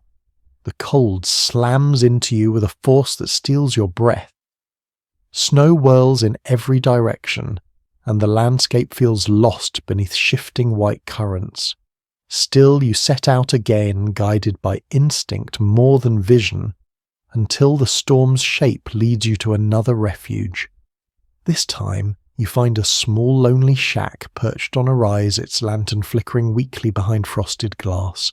Inside, the air is warm but thin, as though the heat barely keeps pace with the cold pressing through the cracks. A single man sits near the fire, sharpening a knife not for danger, but for the simple comfort of motion. He looks up, nods quietly, and gestures for you to sit. The room is sparse. A bedroll, a stool, a few tools, and a kettle steaming gently on a hook. This space feels different from the busy communal rooms you have visited tonight. It carries a quiet solitude that settles into your bones the moment you sit down. The man explains that he prefers to sleep alone during storms. The silence helps him listen to the weather, which he treats almost like a living teacher. Many frontier diaries mention individuals who developed deep familiarity with storm patterns, trusting their instincts more than any forecast. Listening, he says, is part of survival. You nod, letting the soft clink of his knife against the whetstone fade into the stormy stillness. Your attention drifts to the bedroll tucked near the wall. It rests on a thin layer of straw covered with 2 patch blankets and an old fur. He pushes it gently with his boot, explaining that he arranged it so he can feel the ground beneath him. Some people found comfort in the earth's solid presence during storms, believing it helped anchor their dreams. Letters from the air occasionally describe this preference, though not everyone understood it. As you sit quietly, the fire crackles with a warm pulse. The man pours you a small tin cup of tea made from dried roots. It tastes earthy grounding with a slight bite at the end. He sips his own cup and leans back, eyes half closed. The storm outside shifts pitch, releasing a deep growl before softening into a low whisper. You find yourself listening with him, waiting for meaning in the storm's many voices. In the dim light, you notice a row of wooden carvings placed on a shelf. Each small figure has a unique expression, carved with steady hands. The man tells you he carves them to pass time when storms pin him indoors. Interestingly, a few historical accounts mention settlers shaping small wooden objects during blizzards, describing it as both a pastime and a way to keep their minds from drifting toward fear. He picks up one carving shaped like a small bird and hands it to you. Its surface is smooth warm from sitting near the fire. The atmosphere in the shack becomes more intimate as the wind sings through the seams of the roof. A faint whistle travels across the beams, almost musical. The man smiles faintly, saying this sound reminds him of winters from his childhood, when he and his brother slept in the rafters of their family cabin during storms. He hesitates for a moment, his expression softening. Memories like these appear in many recorded reminiscences, blending hardship with nostalgia. The storm outside shifts again, this time letting out a long trembling note. You look toward the door instinctively. The man follows your gaze and explains that door frames often expand and contract in such cold, producing strange groans that can unsettle the inexperienced. In fact, several 19th century journals mention these sounds, specifically describing them as the cabin's nighttime voice. He reaches for another log and places it gently on the fire. Sparks flutter upward like glowing insects. You feel warmth crawl up your hands and arms, easing the tension in your shoulders. The man stirs the coals with a poker, creating a soft buzzing sound that blends into the crackle of the flame. After a while, he asks if you ever dream differently during storms. You pause, trying to decide if you have. He shares that whenever the wind grows fierce, his dreams become vivid, filled with shifting shapes and long corridors of snow. Some people of the plains believed storms stirred the mind's deeper layers, a belief rooted partly in spiritual traditions and partly in the psychological effects of isolation. Surviving letters from the time mention similar experiences, though interpretations vary. Some saw storm dreams as warnings, others as simple reflections of the night soundscape. You sip more tea, letting its warmth spread through your stomach. The firelight dances across the man's face, softening the hard lines etched there by years of wind, sun, and labour. He places his knife aside and leans back, stretching his legs across the floor. The room quiets. Only the storm continues to speak. A sudden gust slams the shack, causing the window pane to rattle sharply. The man's eyes flick toward it. He rises, checks the shutters, and folds a blanket along the lower seam to block a draught. He mentions that some older settlers believed draughts carried bad dreams into sleeping spaces, though he does not claim the idea is true. It is simply one of those small cultural threads that wove through frontier life, part superstition, part observation, part tradition. You begin to relax into the room's stillness. The fire hums, the wind wails and then dips into a long sigh. The shadows ripple along the walls, shifting as the flames move. You feel the edges of sleep approach slow and gentle like a warm tide. The man rolls out his bed and lies down, pulling a fur over his chest. You lie near the fire, letting its glow play across your face. The storm provides a backdrop of unpredictable sound, thumps, whistles, groans, sighs. Yet inside this small shack, the sounds feel distant, softened by the warmth and the quiet rhythm of a man settling into his dreams. Your breathing slows. The storm outside becomes a kind of guide, pulling your thoughts deeper into calm. You feel your body sinking gently against the straw beneath you, each muscle easing as though surrendering to the night. Here, in this solitary refuge on the snowy plains, dreams rise easily. Whether shaped by memory, weather, or imagination, they drift through the darkness like soft drifting clouds. And as your mind releases the last bit of tension, you feel yourself slipping into the very heart of the blizzard's nighttime world. You wake slowly, still wrapped in the warmth of the solitary shack. The fire has faded into a faint glow, and the wind continues its fierce, restless rush outside. You stretch your arms, feeling the stiffness of sleeping on straw. Then you rise, gather your coat, and push the door open. The storm greets you instantly with a swirl of icy flakes that sting your cheeks. The world feels reduced to whiteness and motion, a shifting landscape where shapes dissolve and reappear in the blink of an eye. You follow a faint trail that leads toward another cluster of dwellings in the valley below. As you draw closer, you notice that several families have gathered in a single large cabin, its windows glowing with a warm golden haze. The heavy snow has forced neighbours together, and tonight they sleep in one shared space. You step inside and immediately feel the thick shared heat of many bodies, a warmth that wraps around you like a heavy quilt. The cabin is crowded but not chaotic. People sit shoulder to shoulder along the walls wrapped in blankets or furs. Children curl against their parents. Elderly neighbours recline on benches, their legs stretched out over packed straw. A pot hangs above the fire, releasing steam into the thick air. Several candles burn along a shelf, adding soft light to the already warm room. You take in the scene with a sense of quiet awe. This is survival through unity. A woman motions you toward an empty spot on the floor beside her family. You settle down, feeling the gentle heat radiating from so many sleeping bodies. Several letters from the period describe blizzard nights exactly like this, when entire communities gathered in a single room simply because warmth was easier to maintain together. You feel the truth of those accounts now. The heat in this crowded cabin has a pulse of its own. One of the men begins telling a story about how his grandmother used to gather neighbours during storms, insisting that close company prevented cold spirits from slipping into the house. Whether this was a belief shared by many or held only by his family is hard to tell, since different settlements preserved their own traditions. But the idea fits the moment well. Even now, the presence of so many people banishes the loneliness the storm tries to impose. You pull your coat tighter around your shoulders. The woman beside you hands you a thick blanket smelling faintly of smoke and dried berries.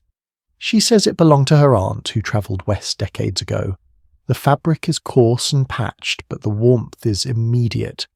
You thank her quietly, nestling it around your legs. A group of neighbours sits near the fire discussing the state of the storm. One man insists the winds will calm by morning. Another argues that the worst is still coming. Period accounts rarely agree on how storms progressed, and hearing these conflicting opinions makes you smile inwardly. People have always tried to predict the weather even when the sky remains stubbornly unreadable. Beside the hearth, a pair of friends share a quilt leaning back against the log wall. They talk in low voices about chores they neglected earlier in the day, about chickens they fear may freeze about firewood that will be nearly gone by morning. You feel the familiar anxiety that families often described in their journals, the worry that the cold might outlast their supplies. Yet none of them leave the warmth of the cabin to check. Tonight survival takes precedence over chores. Tonight they stay together. A child near you rubs his hands and says he cannot sleep because the storm makes the building shake. His mother whispers that the wind is strong, but the cabin is stronger. You watch as she tucks an extra blanket around his shoulders. The child exhales slowly, comforted. It is remarkable how such simple gestures continue to cut through fear, generation after generation. The fire crackles steadily, sending a glow across the packed room. People shift, adjusting blankets or leaning against each other for comfort. You notice a man on the far side of the cabin striking flint gently over a metal cup. He explains he is warming the metal to place at the foot of his bed a simple trick that appears in several historical accounts. Heated metal cooled slowly through the night, keeping toes from numbness. Nearby, an older woman begins humming softly. Her voice ripples through the air like a quiet stream rising and falling with delicate patience. Several people pause to listen. The melody is simple, perhaps passed down through her family, and it seems to steady the room further. Travellers of the period occasionally wrote about communal singing during storms, describing it as both calming and unifying. You feel the truth of that as the gentle tune floats above the breathing and fire crackle.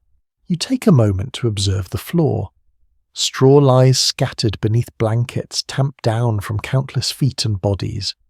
Families frequently line their communal sleeping spaces with straw during harsh winters, not just for comfort but as insulation.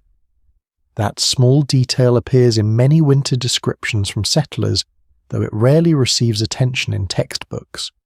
You run your fingers through the straw beside you, feeling its dry, papery texture. A man sitting across from you reaches into his pocket and retrieves a small leather pouch. From it he removes dried leaves which he sprinkles into a small clay bowl. The scent that rises is soft, woody, and strangely soothing. He says that burning these herbs slowly helps mask the strong smoke smell that tends to cling to everything in winter. You watch as he sets the bowl near a candle. The herbs warm but do not ignite, releasing their aroma gently. Such small domestic customs appear scattered throughout personal accounts and vary widely between families. The conversation in the cabin begins to fade. People shift into more relaxed positions. The fire dims slightly as the wood settles, sending up fewer sparks. You feel the weight of fatigue settle into your limbs. Even the storm outside seems to soften for a moment, its voice lowering into a continuous rush rather than sharp blasts. A man near the door positions himself so he can wake easily if the building needs reinforcing during the night. He taps the door frame with his knuckles, testing its stability. He explains that packed snow can sometimes push the frame inward, so he likes to check every hour or so. Not every community shared this habit, but at least a few first-hand accounts mention similar nightly worries. The sound of his steady tapping becomes part of the room's rhythm. You lie back slightly, letting the blanket wrap more fully around you. To your left, a grandmother shares a fur with her grandson, their breaths rising together in small synchronized clouds. To your right, an elderly man rests his head on his folded coat, snoring softly. These small human noises blend harmoniously with the storm's distant voice. A flickering candle near the window illuminates delicate frost patterns spreading across the glass. The shapes resemble feathers, roots, tiny branching rivers. A young girl whispers that she likes to pretend the frost patterns are messages from winter spirits. You smile at her imagination. Whether such ideas were widespread is hard to know, since many were passed down quietly within families. Yet they reveal how children found fascination even in danger. Slowly the room settles into silence. The fire hums gently, blankets shift as people breathe deeper, and the storm outside continues its steady roar. But within this cabin, shared body heat and shared presence form a protective cocoon. You close your eyes, listening to the layered sounds around you.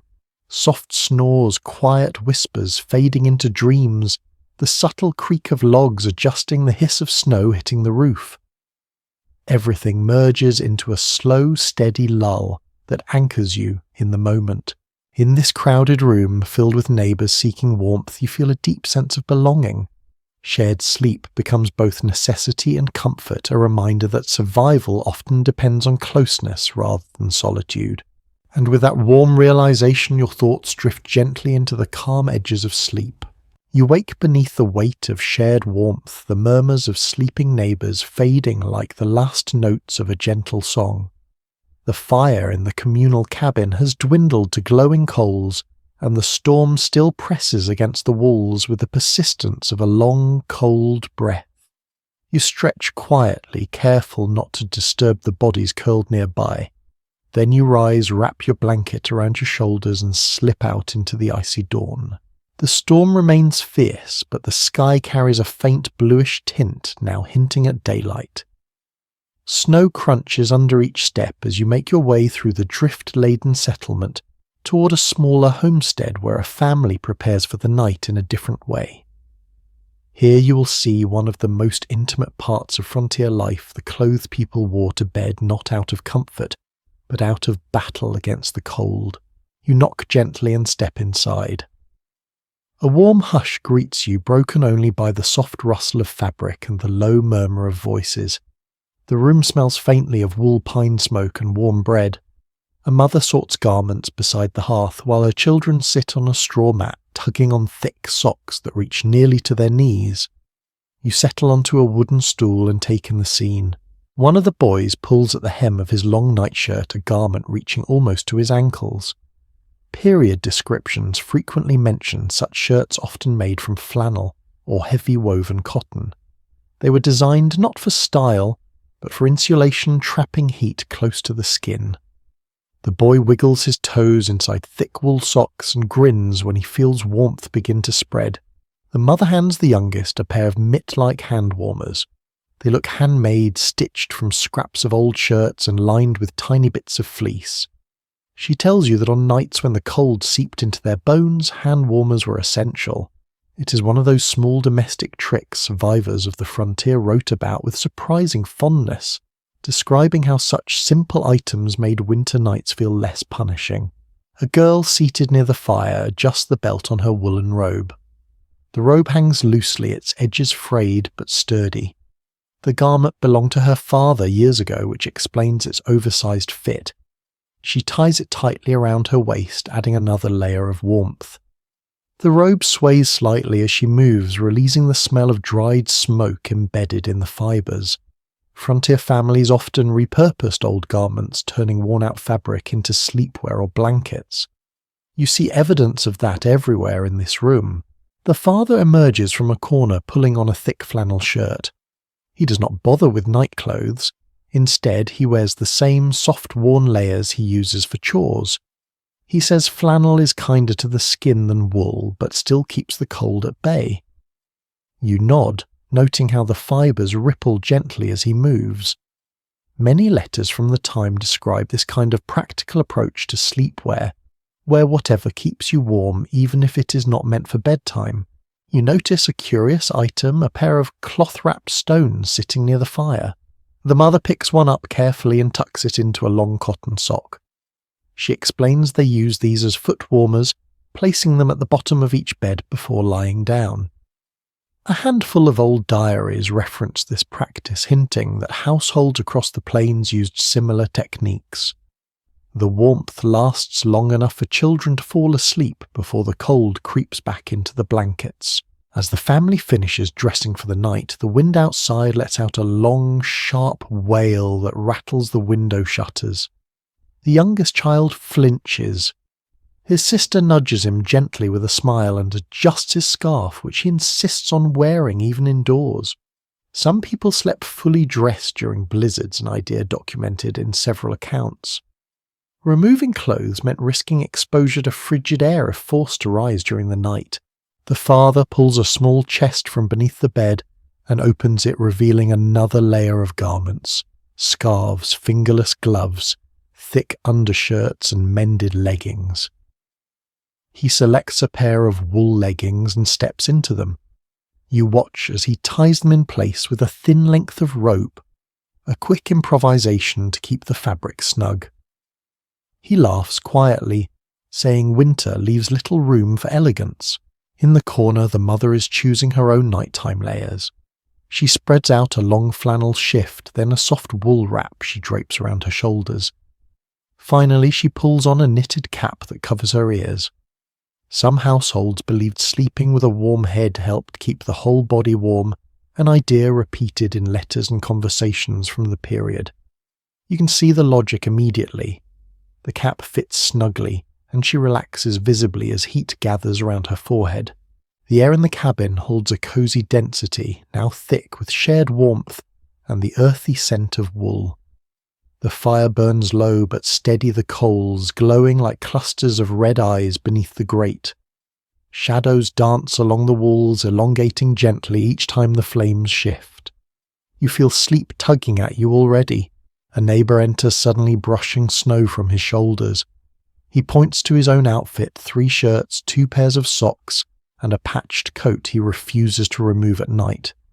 He jokes that he sleeps dressed like he's heading into a snowball fight. His appearance confirms stories told in some frontier letters describing households that abandoned any concept of designated sleepwear during the harshest storms. The conversation grows lighter as everyone settles near their beds. The mother adjusts a child's cap, making sure it does not slip over his eyes. The father shows you a pair of wool trousers he lined with an old blanket, so he could sleep outdoors during calving season. They look bulky and worn, but undeniably warm. You admire the inventiveness, a thread woven through nearly every survival technique you've seen tonight. As you observe these preparations, the wind shifts direction. Snow piles against the door with a muffled thud. The family pauses, listening. The father nods approvingly when he hears the door hold. Then he returns to his bed and pats the quilt. The youngest child clambers beneath his blanket, pulling it tight over his shoulders. His wool socks poke out briefly before he tucks his feet deep beneath the covers. The girl curls beside him, her robe wrapped snugly around her legs. The parents settle on their own bedroll layers piled thick around them. You lie down near the fire, tugging your borrowed blanket up to your chin. Its texture is scratchy but reassuring. The room grows quieter as sleep spreads through it like slow-moving warmth. The logs in the stove crackle softly, releasing the scent of pine resin. Your own breath begins to steady, forming faint clouds in the dim light. The wind outside continues to roar, but inside this small home, layers of wool flannel and fur form a protective world. Sleepwear becomes armour, a shield against the cold. Each garment carries the story of hands that mended, patched, and wrapped them in care. As your eyelids grow heavy, you feel yourself enfolded by warmth that is both physical and human. Wrapped in the night clothes of the frontier, you drift gently towards sleep. You push open the cabin door again, stepping into the blizzard's icy breath. It lashes at you with renewed strength, swirling in tight spirals before flinging itself against your face. You lower your head and follow a narrow path half buried under drifts.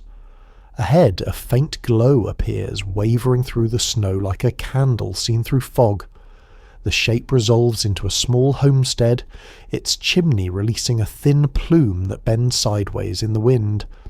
This is where you will witness one of the frontier's most exhausting nightly rituals, tending the fire that must never fade, not even for a moment. Inside, warmth rolls over you like a slow tide. The room smells of pine resin, faint smoke, and damp wool hung near the hearth to dry. The fire snaps brightly, though the household looks wary of every flicker. The mother crouches beside the hearth, using a poker to shift embers just so.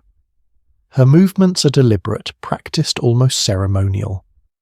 Nearby, the father slumps on a low stool, eyes half closed but alert enough to hear any change in the fire's tone. They greet you with tired nods. You settle beside them, feeling the heavy air of fatigue. Frontier diaries often describe how fire maintenance became a nighttime duty, as essential as fetching water or caring for livestock. A fire left unattended could fade within an hour, leaving families to wake in bitter cold. Many households lack the luxury of kindling that caught quickly. Fire was not just heat, it was survival, and tonight, you sense that truth hanging thickly in the room. The mother lifts a small metal kettle from the hearth, checking the simmering water inside. She explains that they keep water warm overnight in case the fire needs coaxing back to life. Moisture softens stubborn coals and keeps the ashes from forming hard clumps. A few old letters mention this same trick, usually tucked between long paragraphs about storms and livestock troubles. You appreciate the ingenuity behind such a simple technique. Somewhere above you, the wind forces itself into the chimney, sending ash dancing upward in a frantic swirl. The father stands abruptly and adjusts the iron plate that shields the flue from sudden gusts. Each move is careful, like he's conversing silently with the fire itself. He tells you that strong winds sometimes reverse a chimney's draft, pushing smoke back into the room. Different families recounted mixed experiences with this problem, making it clear that chimney behaviour varied wildly depending on construction fuel and weather. The fire grows brighter for a moment. Sparks shoot outward and the mother shields her face with her arm. She chuckles softly, explaining that pine logs behave this way when sap pockets burst. A few early travellers wrote brief but vivid notes about sparks leaping like tiny spirits from burning pine, adding both beauty and risk to the fire's glow. A child wakes in a small bed near the wall, rubbing sleep from their eyes. They shuffle toward the hearth with a blanket wrapped around their shoulders. The mother smooths the child's hair and reminds them to stay clear of the coals. Children grew up with an intimate understanding of fire, not just as warmth, but as something temperamental. Household notes from the era describe constant warnings spoken in low, urgent voices. Do not touch that. Keep back. Watch the sparks. You look toward a small wooden box filled with fuel. Stacked inside are thin slivers of kindling, small dry sticks, and a few precious blocks of hardwood. The father lifts one piece of hardwood with reverence, as though it were a sacred artifact. Hardwood lasted longer, burned hotter, and produced steady coals, but it was scarce in many frontier regions. Some written accounts from the plains mention families trading food or handmade goods for a single log of oak. Tonight the family uses it sparingly. You watch as the mother uses a long wooden spoon to shift ashes aside, revealing glowing embers nestled beneath. She spreads them gently into a circular shape and places small sticks atop them. The sticks catch quickly, leaning into flame with soft orange tips. Her eyes brighten with relief. She mentions how on a previous winter she woke to find the fire reduced to barely a memory. She spent nearly 2 hours coaxing it back with dried grass and a glowing coal fetched from a neighbour's hearth. Stories like hers appear across countless journals, mixing frustration with triumph.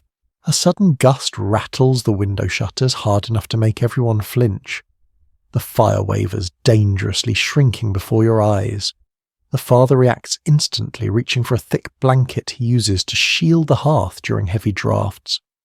He holds it in place until the gust passes, then lowers it slowly. Once the fire steadies, he exhales deeply, tension melting from his shoulders. You can tell the air is thinning slightly from the intensity of the storm. You feel it in the slight sting in your throat and the dryness around your eyes. Houses of this era breathed unevenly during blizzards. Some settlers wrote about nights when smoke refused to rise properly, drifting low across the floor instead. Here, though, the chimney continues drawing, albeit with effort. A neighbour enters through the back door, stomping snow from his boots. He carries a bundle of dead grass in his mittened hands. He sets it near the fire, explaining that dried grass serves as emergency tinder. The household thanks him warmly. Small exchanges like this appear in several winter recollections, revealing how neighbours supported each other when storms shut out the world. Fire didn't belong to one family alone. In crisis, it became a shared resource. As the room settles, the mother shows you a curious object, a small clay pot filled with ashes speckled with glowing fragments. She calls it the night jar. They use it when they fear the fire may die. Before sleeping, they place the jar in a corner and bury a handful of coals under ash inside it.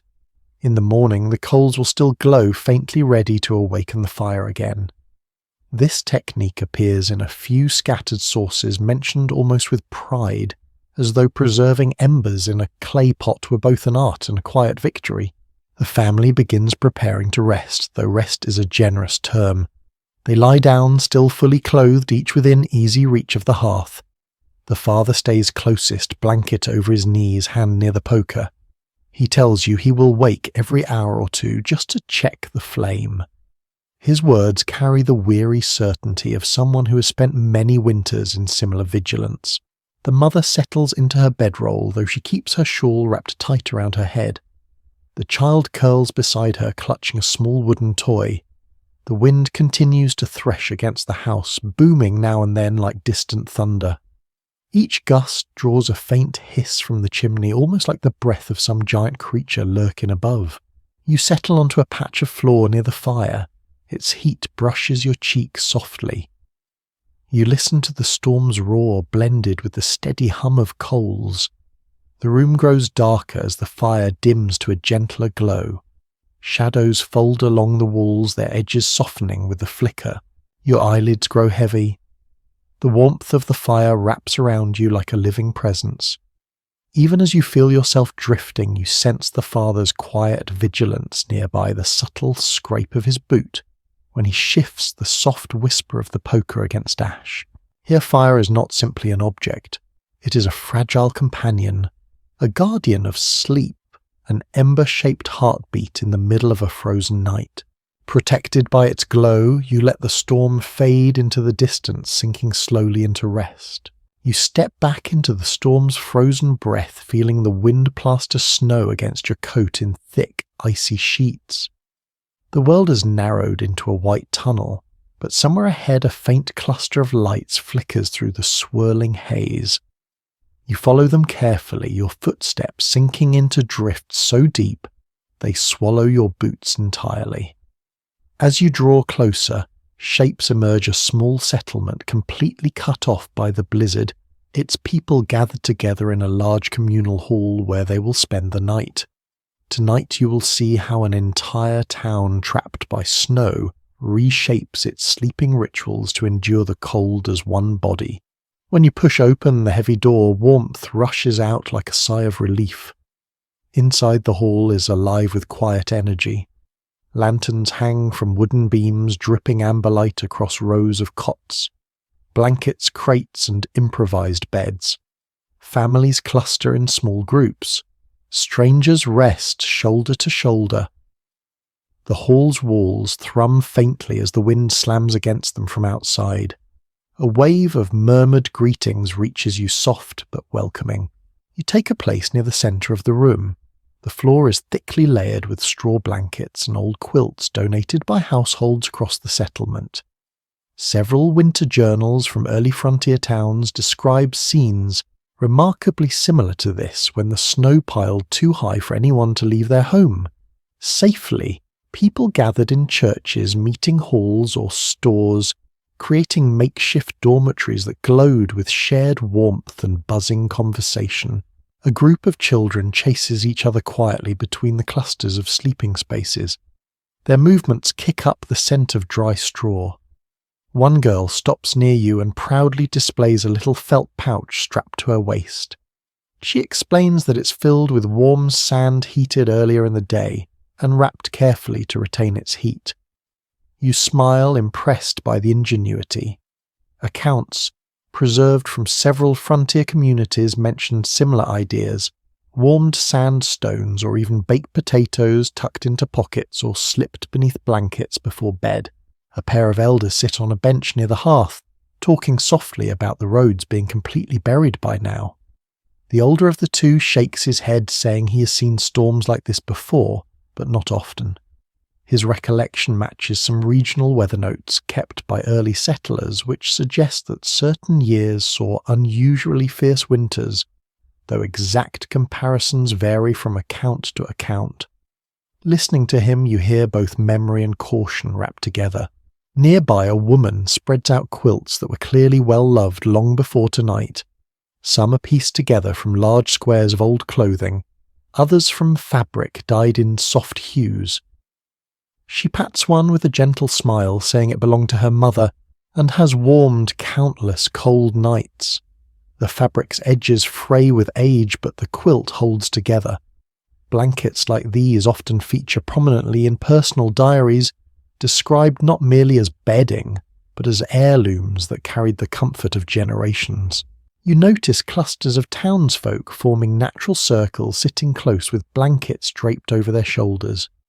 A man near you explains that they've been snowed in for 2 days already, and no one wants to sleep alone in their own houses tonight, not with the wind pressing so fiercely and the risk of roofs giving way under the weight of snow. Different settlers in different regions offered conflicting accounts on how often roofs collapse during storms, but the fear came up often enough to shape local traditions during blizzards. The room brightens momentarily as someone adds fresh logs to the enormous stone hearth along the far wall.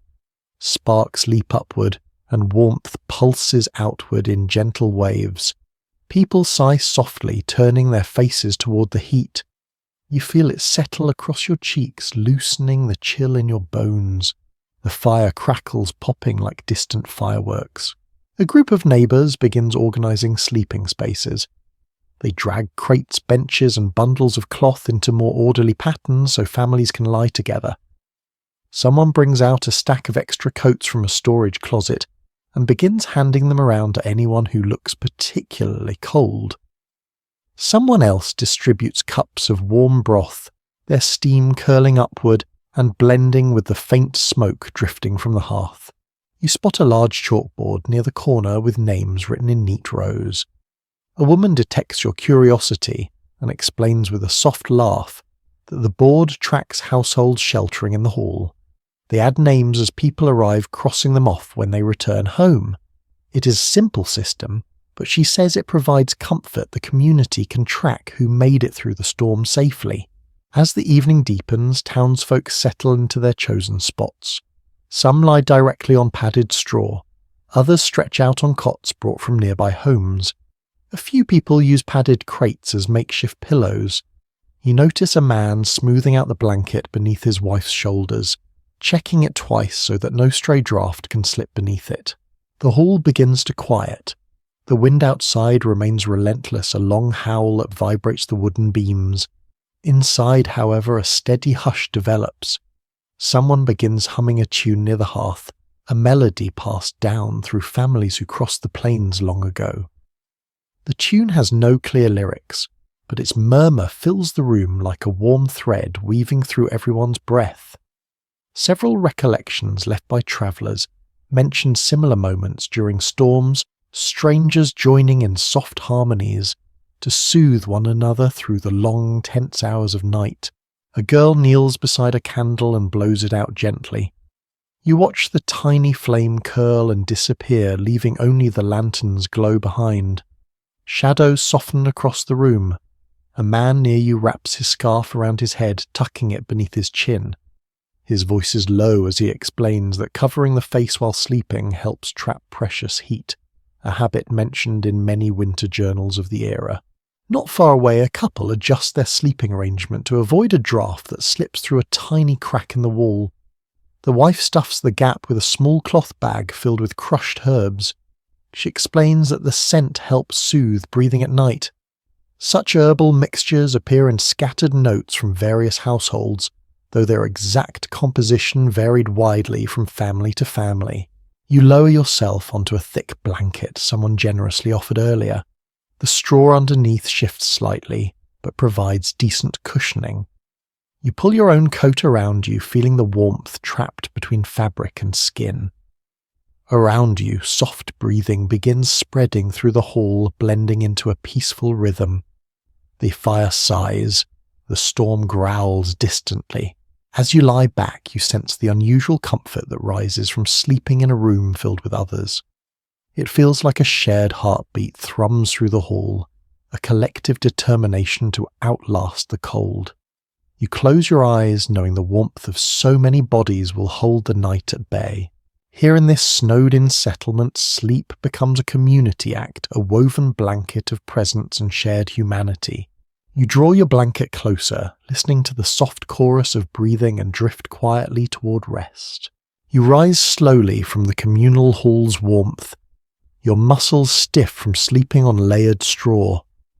The storm's roar greets you the moment you open the heavy door, sweeping snow into your face, as if determined to push you back inside. But you step out anyway, bracing against the cold. You follow a narrow path carved earlier by townsfolk, now half erased by new snowfall.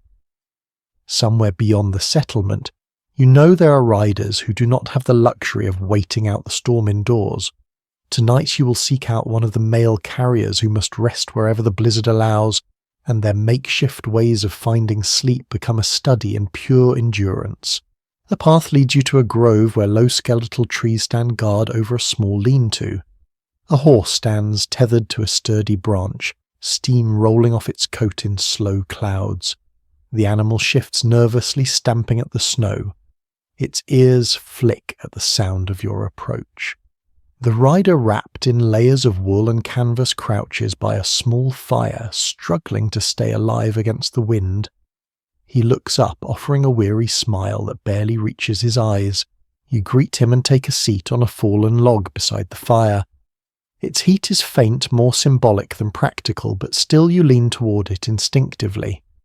The rider tells you he has been on the trail for hours, delivering mail between distant ranches and towns.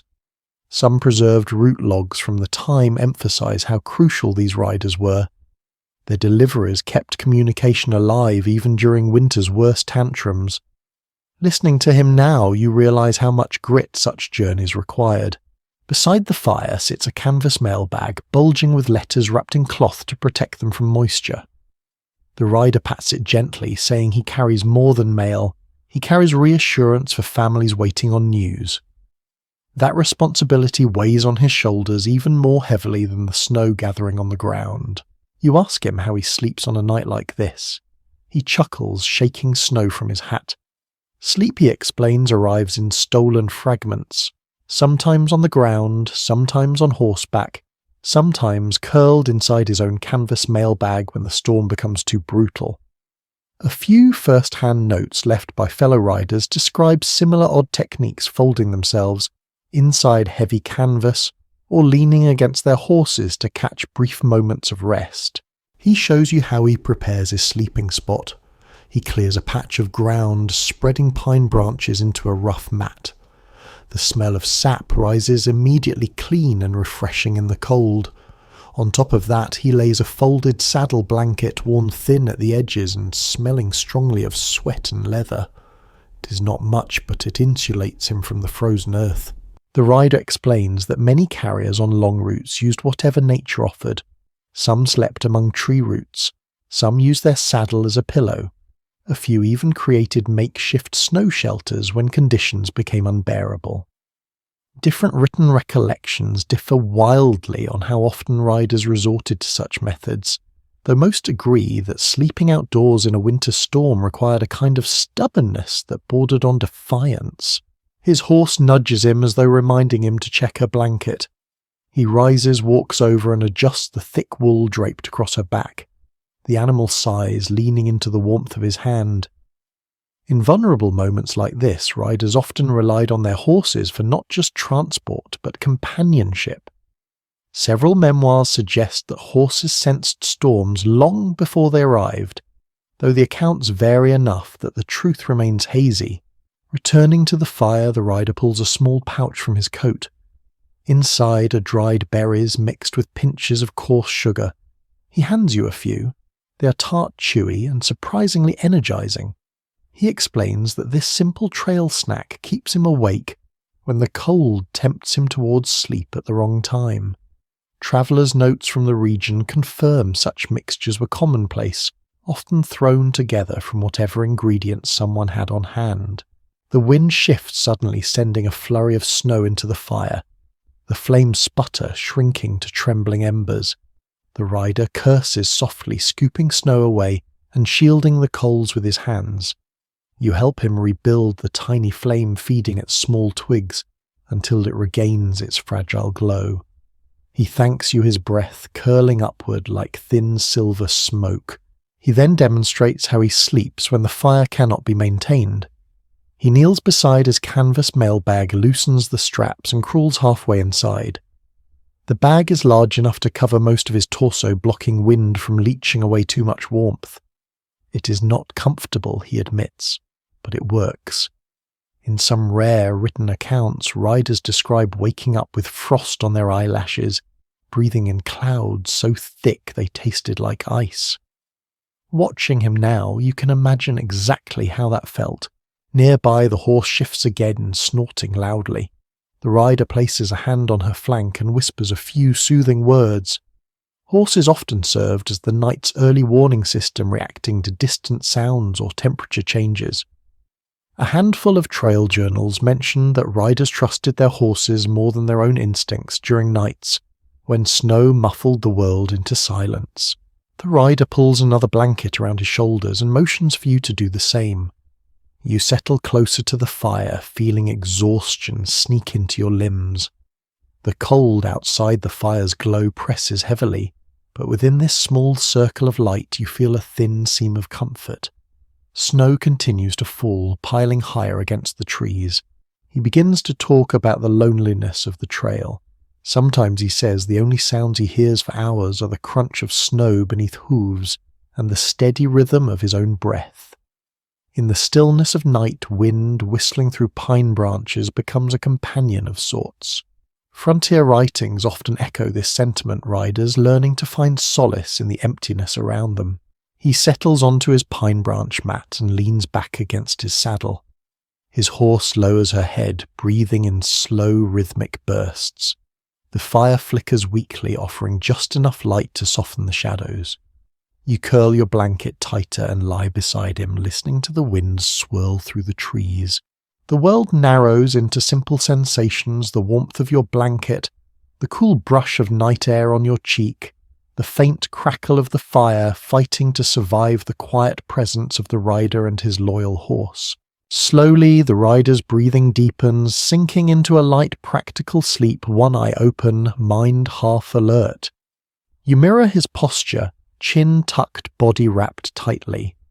Sleep comes carefully, cautiously, the way it does for those who must wake at a moment's notice.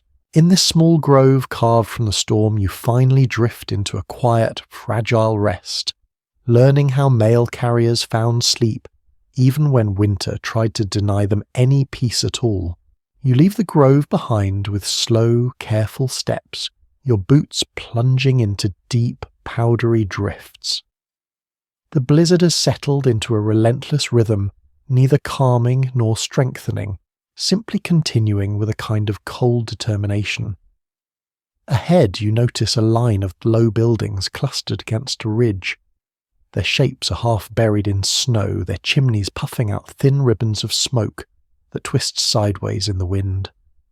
This is a military outpost, isolated and weather-beaten, where a small group of soldiers endures the storm much the way they endure everything else together, disciplined and slightly resigned. Tonight you will see how they attempt to sleep while winter shakes the walls. When you enter the barracks, your first sensation is the scent damp wool, leather oil, tobacco sweat, and the lingering smell of stew from earlier in the evening. The soldiers glance up as you arrive. Their faces are drawn tight with exhaustion, but they give you nods of acknowledgement, the kind of polite greeting drilled into them by routine. Lanterns hang from iron hooks along the rafters, casting uneven shadows on the floor. You take a seat on a rough-hewn bench. The building creaks as the wind runs straight into its plank walls. Several diaries from frontier outposts make clear that barracks were rarely warm. Most were built quickly without much insulation, and soldiers were expected to tolerate cold that civilians avoided at all costs. You feel that truth in the draft swirling around your ankles. A soldier near you is unlacing his boots, grimacing as he works at the frozen leather. He explains that boots often hardened overnight, becoming so stiff by morning that soldiers had to thaw them near the fire before wearing them. Some old military supply reports quietly complain about this problem, noting it without offering solutions. You hear the frustration in his voice, even though he tries to laugh it off. Further into the room, a man spreads out his bedroll on a wooden platform barely wide enough for him to lie on. He has layered it with a wool blanket, an undershirt, and a battered fur he traded from a trapper. He smooths it all out, making sure no cold air can creep beneath the edges. Another soldier nearby shakes out his own blanket so vigorously that dust drifts upward like faint grey snow. He coughs, then jokes half-heartedly about wishing he had a proper feather bed like the officers enjoy. A few chuckles bubble up from the room, but they fade quickly. Across the barracks, the stove is burning low. Its sides glow faintly, offering little warmth to the men furthest from it. They huddle closer as they prepare for bed, pulling coats and blankets around their shoulders. One soldier shows you how he wraps a wool scarf around his head and neck before lying down. He says the scarf keeps the draft from crawling down the back of his collar. This little trick appears in multiple winter service letters, often mentioned in passing as if every soldier simply knew it instinctively. The walls shudder suddenly as a large gust hits. Dust drifts from a beam overhead. A soldier mutters that he hopes the roof holds. Another shakes his head, saying roofs at frontier outposts were notorious for leaking or sagging, especially under weeks of snow. Different recollections offer conflicting impressions. Some men claimed their roofs remained sturdy through countless storms, while others described mornings where they woke to find snow on their blankets. Listening to the men now, you sense both realities existed. One soldier reaches into his trunk and pulls out a tiny tin cup filled with something wrapped in cloth. He unwraps it, revealing a small clump of tallow mixed with ash. He rubs a fingertip through it and smears it across his cracked knuckles. He explains that this mixture softens the skin just enough to keep it from splitting in the cold. Only a handful of surviving personal notes mention this specific remedy, making it the kind of small ingenuity that rarely earns a place in official histories. As the men continue preparing for sleep, their conversation drifts into stories. Some talk about past storms they survived, others about warm places they imagined reaching someday. One man speaks of a winter back home, where he and his brothers slept next to the kitchen hearth because their bedroom windows had frozen shut. Another describes a blizzard he once saw swallow an entire cattle pen in minutes. These shared memories settle over the room like an extra blanket, bringing a strange warmth that has nothing to do with fire. A soldier near the door complains about the draft seeping through the seams of the planks. He stuffs a handful of old rags into the cracks, but the wind still breathes through faintly. You can hear it whistling, sending a cold finger down your spine. Sleeping in an outpost during storms was never truly comfortable, something made clear in countless military reports that mention cold nights as part of the standard hardships of the post. Another man retrieves a pair of socks from a hook above the stove. They dangle like shriveled flags half frozen, but the warmth of the fire has begun softening them. He pulls them on with effort and sighs deeply when they finally settle against his feet. You sense a swell of relief from him as though warm socks are enough to make the entire night more bearable. The stove lets out a low metallic groan as it contracts in the cold. Several soldiers glance toward it instinctively, checking for any sign of trouble. Fire duty rotates through the night, and the man assigned to the first shift stands beside it with a heavy coat draped over his shoulders. He gives you a tired grin, then pokes at the embers with practiced precision. Frontier regiments often required soldiers to tend fires in strict shifts, and you can see why this room would turn into an icebox without constant care. Gradually the barracks quiet. The men settle into their narrow beds, pulling blankets up to their chins. Some remove their hats, others keep them on. A few lie fully dressed, unwilling to sacrifice heat for comfort. You wrap yourself in a spare blanket and stretch out on a wooden board softened with a layer of pine boughs. The scent of the needles rises gently, adding a faint forest aroma to the crowded room. The wind continues its assault outside, but the barracks hold steady. Lanterns dim. The stove's glow flickers. Boots lined up by the door glisten with melting frost. A soldier across the room mumbles a few incoherent words already half lost in dreams. Another shifts, making the wooden frame creak. You close your eyes, listening to the collective breathing of the men around you. Their breaths flow in and out, steady and rhythmic, rising above the storm's rage. There is something calming in this chorus, an assurance that even amid wild weather and isolation, people endure by resting side by side. You let your own breathing sync with theirs. The cold slips away beneath layers of blankets, and the warmth of shared presence. The barracks fades into darkness, and slowly carried by the muted heartbeat of the outpost, you drift towards sleep. You leave the outpost behind and step once more into the storm's icy breath. Snow swirls around your legs in restless spirals, erasing your footprints almost as soon as you make them. The sky glows dimly with the pale light of dawn hidden behind thick clouds. You follow a narrow trail toward a homestead where the blizzard's bite has taken an even deeper toll. Here you will learn how settlers tried to sleep while sickness crept through their cabins, turning rest into both necessity and risk. When you reach the door, a faint cough drifts through the wood. You knock gently, then slip inside. The air is thick, warm, and heavy with the scent of boiled herbs and damp wool. A woman lifts her eyes as you enter. She presses a finger to her lips, then motions for you to stay close to the hearth. Several blankets hang over the windows to trap heat, and the tiny room feels almost like a cocoon made of cloth and firelight. A child lies wrapped in quilts on a straw mattress near the wall. His cheeks are flushed bright, his breath shallow but even. The mother sits beside him, brushing his hair back with slow, tender movements. Notes from frontier households often mention how quickly sickness spread during winter storms. With everyone confined to one room, cold air creeping through cracks and exhaustion, tugging at immune systems, even a simple cough could take hold for days. A pot simmers near the fire, releasing a sharp scent of cedar and mint. The mother explains that she brews this mixture to soothe the child's breathing. She learned it from her own mother, who swore the steam eased tight chests during cold months. A few older journals contain references to similar herbal brews, though ingredients varied depending on what families had on hand. You breathe in the steam, feeling its warmth glide gently down your throat.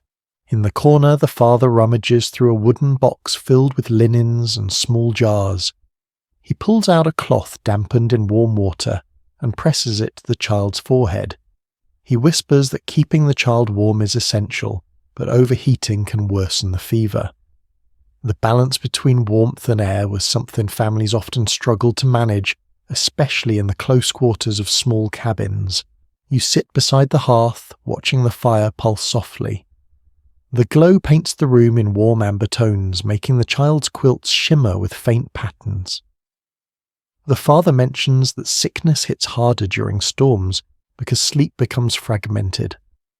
Wind rattles the walls, drafts slither under blankets, and fear keeps parents awake far into the night. Several handwritten letters preserved from this region echo the same concern fatigue made people vulnerable to winter illnesses in ways modern life rarely captures. A sudden gust shakes the cabin, sending loose snow trickling from the roof beams. The mother gently turns the child onto his side, adjusting the blankets. She explains that lying flat can make breathing difficult, so she props him up slightly with rolled cloth. This small adjustment appears in some 19th century home caregiving notes, though not all families knew to do it. Her calm efficiency suggests she has tended many sick nights before. The father brings over a small wooden bowl filled with a pale paste made from crushed roots. He rubs a little onto the child's chest. The aroma, sharp, earthy, and cooling, fills the air. He says some families believe this mixture opened the lungs, though different households use different plants, and surviving recollections vary on which remedies worked best. You observe the child's shoulders relax slightly under the father's hands. In another corner of the room, an older relative lies wrapped in layers of quilts resting on a raised cot. She watches the scene with half-lidded eyes, whispering occasional advice. She recounts how, as a girl, she spent several nights sleeping upright in a chair during a winter illness, her mother feeding her broth through the night. Memories like hers passed down through families often contradict the neat versions of history found in textbooks revealing the raw human struggles that defined frontier winters. Someone knocks on the door. The father opens it cautiously, letting in a swirl of snow. A neighbour stands there with a small bundle of herbs tied in cloth. He hands it over, saying it helped his own children last year. The mother thanks him softly, tears glimmering briefly in her tired eyes. Moments like this appear in many winter recollections, neighbours sharing whatever small comfort they could spare when illness struck. The neighbour steps inside for warmth, shaking snow from his coat. He glances at the child and nods sympathetically. He speaks of a winter long ago when several households battled coughs simultaneously, and everyone took turns staying awake to check one another's fires. Different families' memories of that winter vary sharply. Some recall mild illness, others recall severity, but all remember the shared watchfulness. As evening deepens, the mother tests the child's temperature again. His skin is still warm, though less fiercely than before. She exhales, relieved. She tucks him more tightly beneath the quilts and begins humming a slow, steady tune. The melody is simple and soothing, something her grandmother likely hummed to her. Songs like this are rarely mentioned in formal accounts, but appear often in personal recollections as the sound that carried families through long nights. You watch as the father dims the lantern and takes a seat by the door, keeping watch. He nods to you, his expression weary but resolute. He explains that if the fire dims, he will wake immediately. If the child worsens, he will stoke the pot again. And if the storm grows louder, he will move closer to his family so they feel more secure. This constant readiness becomes the rhythm of frontier nights shadowed by illness. The room grows quieter. The child's breathing evens. The older woman shifts into a deeper rest. The neighbour wraps his scarf around his shoulders and dozes lightly near the hearth. The mother hums softer now, her voice a gentle thread weaving the room into calm. You settle onto a small patch of floor and pull a blanket over yourself. The heat of the fire warms your cheek while the cold from the wall tingles through the fabric on your other side. You listen to the soft breaths, the low hum, the crackling fire, and the muffled storm beyond the walls. Sleep comes slowly in sick rooms like this, cautious and watchful. But eventually it arrives quiet, careful and welcome, and you drift into it, sharing the fragile peace of a family holding on to hope in the heart of the storm. You step outside the sick room cabin and let the cold wash over you like a sharp awakening. The wind slices through the darkness, carrying tiny flecks of ice that sting your cheeks. You adjust your collar and begin walking toward the faint outline of a larger building rising above the storm-swept settlement. Its tall windows glow softly through the swirling snow. As you approach, the structure becomes clear, a luxury hotel of the frontier era, a place that once offered comfort and pride to travellers flush with coin. Tonight even its elegance groans beneath winter's iron grip. You enter through heavy doors that creak beneath the weight of snow. Warm air rushes around you, thick with the scent of coal smoke baking bread, and the faint perfume worn by the wealthy guests who shelter here. The lobby glows in golden lamplight. Plush drapes hang stiff with frost where cold air sneaks in through seams. A fire roars in a grand stone hearth, its flames sending bright reflections across polished floors that now bear a thin crust of melted snow. A clerk at the desk nods politely, his breath visible despite the warmth. He mentions that the storm-trapped guests and staff are like 2 nights ago, and they have been working non-stop to keep fires fed. Several travellers linger near the hearth, wrapped in fine coats and woolen shawls. Your eyes drift toward the staircase where shadows climb upward like velvet curtains. Someone nods for you to follow, inviting you to see how the wealthiest travellers endure a blizzard meant to humble even the hardiest. You climb the stairs slowly. Plush carpeting muffles your steps, though it carries a damp chill. When you reach the second floor, the hall feels surprisingly cold. Drafts slip through keyholes and along baseboards, carrying icy shivers that skim your ankles. Notes from hotel registers of the era often made clear that even the grandest establishments struggled to stay warm during extreme storms. Tonight, that truth surrounds you in chilly whispers. You open a door and step into one of the guest rooms. The space is lavish by frontier standards. A thick feather mattress sits atop an ornate bed frame carved with floral patterns. Heavy velvet curtains hang in folds around the bed meant to trap warmth. Yet frost laces the edges of the window, forming intricate branches that glitter in lamplight. A woman lies under layers of quilts and blankets, her gloved hands folded atop her chest. She offers you a polite smile before explaining that despite all this finery, the cold finds its way in. She gestures toward a porcelain wash basin on a small table. Its water has formed a thin skin of ice. This detail appears in various hotel guest letters of the period fine establishments, where water in pitchers froze overnight, leaving staff to break the ice each morning. She pulls her gloves off to warm her fingers near a small grate radiator that hums faintly, offering only modest heat. Across the room, a man sits in a high-back chair near the fireplace, tossing another log onto the embers. He wears thick wool socks pulled over the bottom of his trousers. He laughs softly when you glance at them, admitting the cold has humbled everyone's sense of dignity. Many winter accounts from wealthier travellers mention improvisations like this luxury meeting necessity in unexpected ways. You sit beside the fire and watch the embers pulse. The man says the staff placed warm bricks beneath each bed earlier, wrapping them in cloth to push back the chill.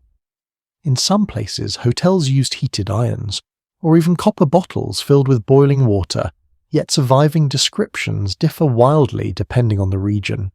He admits he has no idea what tonight's bricks will manage, but it is better than sleeping with frozen toes.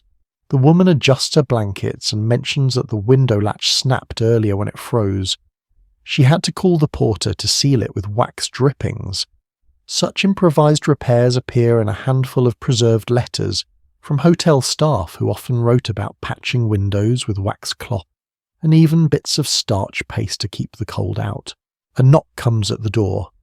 A member of the staff enters carrying a tray with steaming tea and a basket of warmed rolls. His breath clouds in the air despite the room's firelight. He explains that they heat stones in the kitchen ovens, then place the stones in woven baskets to keep food warm as they deliver it. You can see the faint glow of warmth beneath the cloth covering the basket, and the smell of fresh bread cuts through the cold beautifully. Once he leaves, the woman pours tea into porcelain cups, her gloved fingers trembling slightly. She tells you that during storms like this, guests often gathered in the lobby to sleep near the largest hearth. Last night, she says, half the hotel slept on rugs chairs or sofas in a warm cluster. Such scenes appear in multiple traveller recollections, highlighting that even fine hotels could become makeshift dormitories when winter pressed hard. You sip the tea, feeling the heat seep into your stomach. The warmth spreads slowly, settling your nerves. Outside, the wind slams against the building with a deep thud and the chandelier trembles lightly overhead. The man glances upward with mild concern. Some old hotel journals mention ceilings that creaked ominously during winter storms, though damage varied widely from place to place. The woman lifts her head, listening. A faint whistle drifts through the room as wind squeezes through an unseen crack. She frowns and rises to tug the curtain fully closed. When she sits again, she whispers that guests often placed rugs against doors to stop drafts. She points to a thick mat rolled tightly beside the bed, ready to be nudged into place if the wind worsens. The fire crackles, shadows shift. The room feels held together by blankets, bricks, and quiet determination. As the night deepens, the man stretches across the bed's foot, too wary of draughts near the window. The woman pulls her quilts tighter, Nestling deeper into the warmth, you lie gently on a cushioned stool near the fire, watching the flames reflect in the window's icy patterns. The storm outside roars with the energy of a wild thing, but in this room its fury becomes distant. Soft breaths fill the space. The warmth of blankets and embers blends with the faint perfume from the woman's gloves. The crackling fire offers a steady heartbeat for the room. Despite the cold still lurking at the edges, comfort takes hold. You close your eyes, letting the touch of heat settle across your cheeks and drift into sleep alongside the hotel guests, reminded that even the wealthy were not spared winter's reach, but they too learned how to sleep through its deepest chill. You leave the grand hotel behind, stepping once more into the storm's icy breath. The wind howls across the open land with a restless, almost mournful fury. Snow sweeps past you in thick, swirling curtains, but somewhere ahead you spot a small structure half hidden beneath drifts. Its faint lamplight pulses weakly through the white darkness. You push forward each step, sinking deep into the powder, until you reach the modest home of a family who relies not only on blankets and firelight, but on their beliefs to guide them through blizzard-bound nights. Inside, warmth wraps around you instantly. The room glows in gentle gold, lit by a single oil lamp set on a wooden table. The scent of pine resin, smouldering herbs, and freshly boiled water hangs in the air. A family gathers near the hearth, their faces soft with fatigue yet brightened by the comfort of shared presence. They welcome you with quiet smiles and gesture for you to sit close to the fire. The head of the household places a small bundle of dried leaves into a clay bowl beside the hearth. As the leaves warm, they release a pleasant aroma, earthy, slightly sweet, threaded with a hint of smoke. He explains that many families in this region used aromatic plants during winter nights, partly because the scent calmed their nerves, and partly because they believed it carried protective qualities. Notes from several frontier families mention similar rituals, though the plants chosen varied from home to home. Across the room, a grandmother adjusts a blanket round her shoulders. Tiny beads of frost cling to the ends of her hair where she recently stepped outside to secure the shutters. She whispers to a child sitting beside her, telling them that storms this fierce stir the spirits of the land, and that speaking softly inside the home helps keep the night peaceful. This kind of belief appears occasionally in older oral recollections, small customs, woven through winter nights blending caution with comfort. A young woman kneels before a small wooden chest, carefully unfolding a cloth embroidered with simple patterns. She spreads it over the table, smoothing each crease with care. The cloth bears symbols she describes as reminders of protection and guidance passed down through her family. She lights a second small lamp and sets it on the cloth, saying that a gentle light helps the mind rest more easily, preventing the uneasy dreams that sometimes come during harsh weather. Memories recorded by several settlers decades later mention that flickering light could ease children into slumber when the storm outside rattled the walls. You watch the grandfather use a small well-worn stick to draw shapes in the ash near the hearth. He explains that the shapes are meant to encourage good fortune through the night, though he laughs and adds that perhaps it also passes the time. Only a handful of fading diaries mention such patterns, suggesting they were private family traditions rather than widespread customs. The storm lashes the roof, suddenly sending a deep thump through the ceiling. The entire household pauses. The wind lets out a roar that seems to wrap itself around the home. The children shift closer to their elders, breathing shallowly. The grandmother resumes humming a slow, steady tune, soft enough not to disrupt the calm, yet strong enough to steady the room. Her melody weaves through the flickering shadows like a protective thread. Several old accounts written long after settlement describe similar songs that families leaned on during rough winter nights. The specifics vary considerably. The father stands and checks the window frames, pressing cloth deeper into the gaps to block the draft creeping through. He remarks that voices carried strangely in storms, bouncing across snowdrifts and making it difficult to tell where sounds originated. Different storytellers' recollections differ. When describing these nighttime distortions, some recall hearing eerie echoes, others dismiss them as tricks of the wind. A young boy sets a small wooden carving beside the lamp. The figurine resembles an animal with wide, thoughtful eyes. He says his uncle carved it to watch over him during bad weather. You notice one of its ears has been chipped, perhaps from years of handling. A few scattered personal letters mention children sleeping with charms or figures for comfort, though many adults dismiss such things as childish whims. Still, the boy's expression softens as he places it carefully on the table. The grandmother invites you to take part in one of their nighttime rites. She dips her fingers into a bowl of warm water infused with herbs, then lightly touches her own forehead. She invites you to do the same if it brings calm. You try it, feeling the warmth seep into your skin and the fragrance settle into your breath. Whether for faith, comfort, or habit, the gesture carries a soothing weight. The room settles into gentle silence, broken only by the crackling fire and the hum of the storm outside. The family begins preparing their sleeping area. They spread thick quilts across the floor near the hearth, layering furs and woven blankets into a wide shared bed. The grandmother explains that warmth isn't just physical being close together, keeps fear from taking root during long winter nights. Contemporary recollections from several frontier communities repeatedly mention this instinctive closeness, describing it not as superstition but as wisdom. Before lying down, the family gathers in a small circle. They speak softly, exchanging wishes for a safe night and hopeful morning. Their words flow like a gentle stream, part prayer, part gratitude, part reassurance. These quiet moments were common among families facing storm-bound nights. Though the specific words or gestures differed from group to group, you settle beside them on a soft fur laid out near the hearth.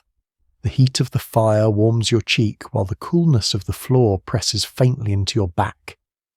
The children curl close to one another, drifting into slow breaths. The adults follow, lying in a calm, unified rhythm. The grandmother ends her humming with a soft sigh. The fire dims slightly, casting drowsy shadows along the walls. Outside, the storm continues its wild chorus, but its voice feels distant, now softened by shared rituals and the quiet strength of this family. You close your eyes and feel the warmth of bodies around you, the faint scent of herbs, the comfort of whispered hopes lingering in the air. Sleep approaches, gently folding itself around every corner of the room. And as you drift into that peaceful darkness, you understand how faith, whatever shape it takes, became a companion on nights when winter tested the human spirit. You wake to the faint glow of embers flickering in the hearth, their warmth brushing your cheek like a quiet good morning. The storm outside has not lessened. If anything, its voice has grown deeper, a constant low hum rolling across the landscape. You rise slowly, stretching the stiffness from your limbs, and thank the family before stepping back into the blizzard. The cold strikes instantly sharp and alert, urging you forward toward another dwelling on the edge of the settlement.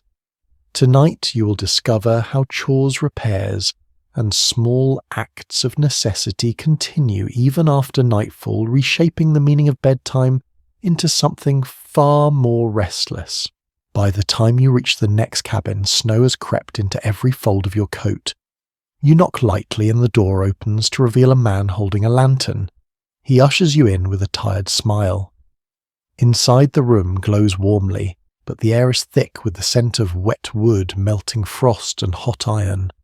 The family gathered here still has work to finish before sleep can claim them. The father kneels near the back wall, tightening a rope that braces a weak beam. He explains that storms like this can loosen entire sections of a cabin and delaying repairs until morning risks waking up to a collapse. Several notes left by early settlers mention nighttime maintenance as a constant winter chore. Patching, bracing, inspecting, reinforcing. You can see why. The roof shifts slightly with every gust emitting a soft groan. Beside the hearth, the mother melts snow in a large iron pot. She pours the steaming water into a wooden bucket. Fetching water from outdoors is impossible tonight, she says, so melting snow becomes their supply for drinking, cooking and washing. You can hear the faint hiss as fresh snow meets the hot pot. Her hands move with practiced rhythm, scoop, melt, pour, repeat. A pile of tools rests near the table. An older son sorts through them, inspecting handles for cracks. He taps each one lightly against the wooden floor, listening for hollow tones. He explains that freezing temperatures can weaken wood from inside, making tools unreliable when needed most. Several frontier journals mention this habit of listening to tools after storms. The sound could reveal faults long before the eye could. The boy hears something off in one handle and sets it aside with a sigh. Across the room, a young daughter sits with a needle and thread mending a tear in a quilt.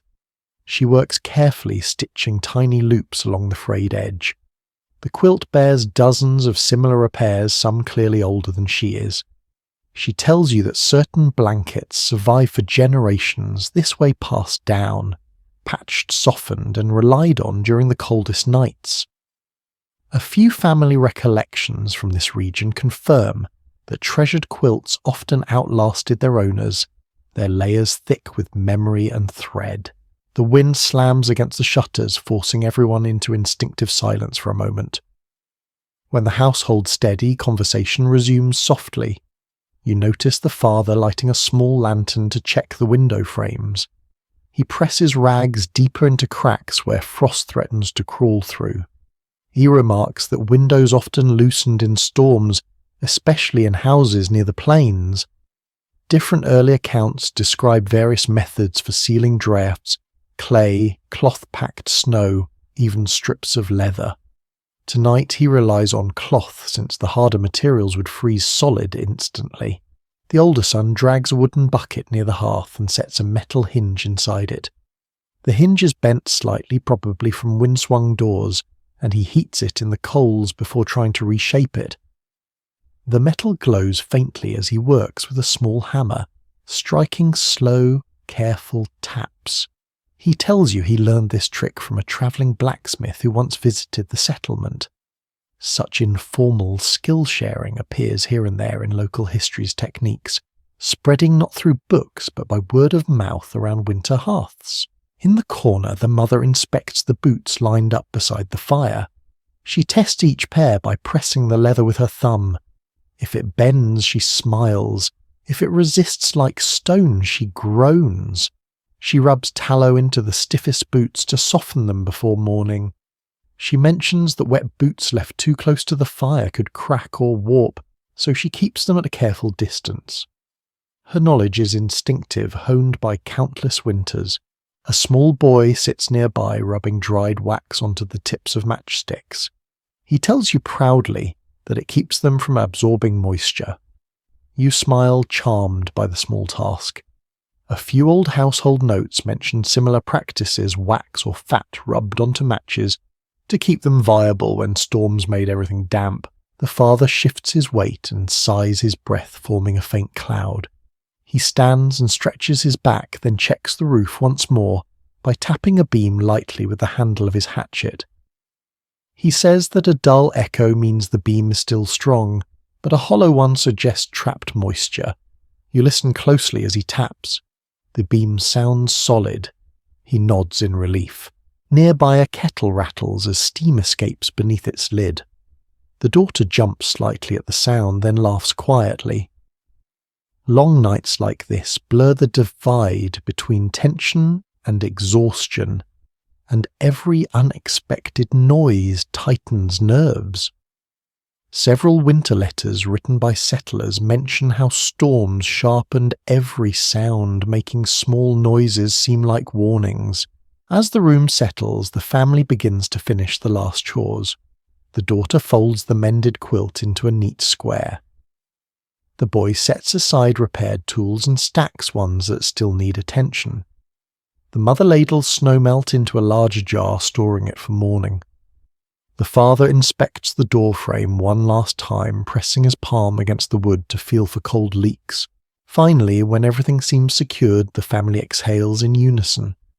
The father steps to the hearth and shifts the embers into a glowing pile. The room warms slightly. He lowers the lamp flame. The golden glow dims into a softer shade. They begin arranging their sleeping places. Straw and feathers are spread in broad patches. Quilts are unfurled. Furs are layered thickly. You find a corner spot near the hearth where the warmth circles your legs. The daughter gently places the newly repaired quilt across the family's shared bedroll. As the wind moans outside, every member of the household checks their surroundings one final time. This nightly vigilance forms a rhythm older than any roof above them, 1 part caution, 1 part habit, 1 part love. At last a room grows still, breathing slows, the storm continues its relentless chorus, yet inside this cabin warmth and readiness cradle the night. You pull your borrowed blanket up to your chin, feeling the weight of a day's labour settling over the room. Sleep drifts nearer, carried on the low crackle of the fire, and the soft sighs of people who have done everything possible to secure their home. You surrender to rest, knowing that chores wait for you on the other side of the storm. You step back into the swirling cold, your coat heavy with melted and refrozen snow. The blizzard presses against you with renewed force as if it is testing your resolve. You push forward through the deepening drifts, following the faint shadows of fence posts that guide you toward the next homestead. This one sits low to the ground, nearly swallowed by snow, with a warm flicker of lamplight glowing from a single window. When you open the door, you're greeted by an unexpected scene: livestock sharing the family's living space for the night. Warmth hits you in a wave, damp, earthy, musky warmth, the kind carried by animals sheltering together in tight quarters. The room is crowded but not chaotic. A cow stands calmly near the far wall, chewing slowly on a handful of hay. 2 sheep rest on a pile of straw, their wool thick and glistening with bits of frost. A pair of chickens sit perched on a crate, feathers puffed into round shapes. The family moves among them with practiced ease, stepping around hooves, buckets, and folded blankets. The father waves you in and explains that bringing animals indoors during the worst winter nights was sometimes necessary. Several early frontier notes describe this practice plainly. Animals meant warmth, and warmth meant survival. You feel the truth immediately. The air in this room is far softer and more humid than in most cabins you've visited, warmed partly by the fire and partly by the steady heat that animals naturally produce. The mother kneels beside the sheep, rubbing frost from their ears. She says the storm made it too dangerous to leave livestock in the barn. Roofs could collapse, doors could freeze shut, and predators sometimes ventured close during blizzards. She gestures to a thick rope tied across the room, creating a low barrier to keep animals away from the fire. The rope sags slightly under its own weight, but it serves its purpose well. A child sits on a small stool, placing straw on the floor to catch moisture. He tells you proudly that the cow is warmest of all, and sleeping near her is like having an extra blanket. Stories passed down through several families describe children nestling near livestock for warmth when conditions became desperate. Those memories often carry a mix of practicality and affection. Near the hearth, a piglet snores softly in a wooden box filled with rags. The mother laughs gently, saying the little one would freeze without the box. She places another warm cloth over it, treating the small creature with the tenderness usually reserved for infants. You can't help but smile at the scene. The father checks the doorframe, ensuring that snow has not pushed its way inside. He remarks that animals calm down more easily when humans are nearby. His voice carries a quiet certainty born from long winters and long experience. Some early ranching notes also emphasize this connection, livestock responding to human presence, with calmer breathing, slower movements, and a surprising trust. A cow shifts her weight, her hooves clunking lightly against the wood. The sound is steady and grounding, like a slow heartbeat echoing through the room. You notice the cow's breath rising in faint clouds. Her warmth radiates outward, creating a small bubble of comfort around her body. Across the room, the older daughter strokes a goat standing beside her. She explains that goats hate the cold more than most animals, and that they will cry out loudly if left alone during a storm. A handful of winter recollections from frontier settlers mention the same goat's night calls echoing across snow-covered landscapes, summoning families to bring them inside before frostbite set in. Tonight, this goat seems content, leaning its head against the girl's shoulder. The mother sets a pot of hot feed near the hearth to soften. Steam rises, carrying a rich, sweet smell of grains. The animals perk up at the scent, shifting their attention toward it. Feeding them at night isn't typical, she admits, but storms required bending routines. Livestock that went too long without food struggled to keep their body heat, and warmth was precious. A chicken flutters its wings, suddenly stirring dust and straw. The father chuckles and gently gathers it in his arms, placing it back on the crate. He mentions that chickens often panic during blizzards, reacting to the low air pressure and constant vibration of wind. He places his hand on the bird's back until it settles again. You take a seat on a warm patch of straw near the sheep. The air is filled with quiet, soft sounds, the rhythmic chewing of the cow, the gentle rustle of wool, the low crackle of the fire, the faint cluck from a sleepy hen. These noises form a calming, strangely intimate nighttime chorus. At the table, the father begins recounting a memory from years ago, when a fierce blizzard struck during calving season. He and his neighbour had to carry newborn calves into their kitchens to keep them alive.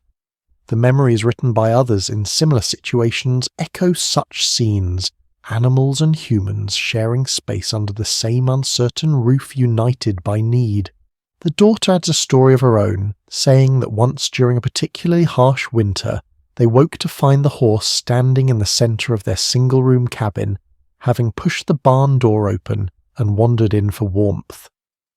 While the details differ between households, similar tales surface in personal writings, animals seeking comfort and safety in human spaces during severe storms. The storm intensifies suddenly outside.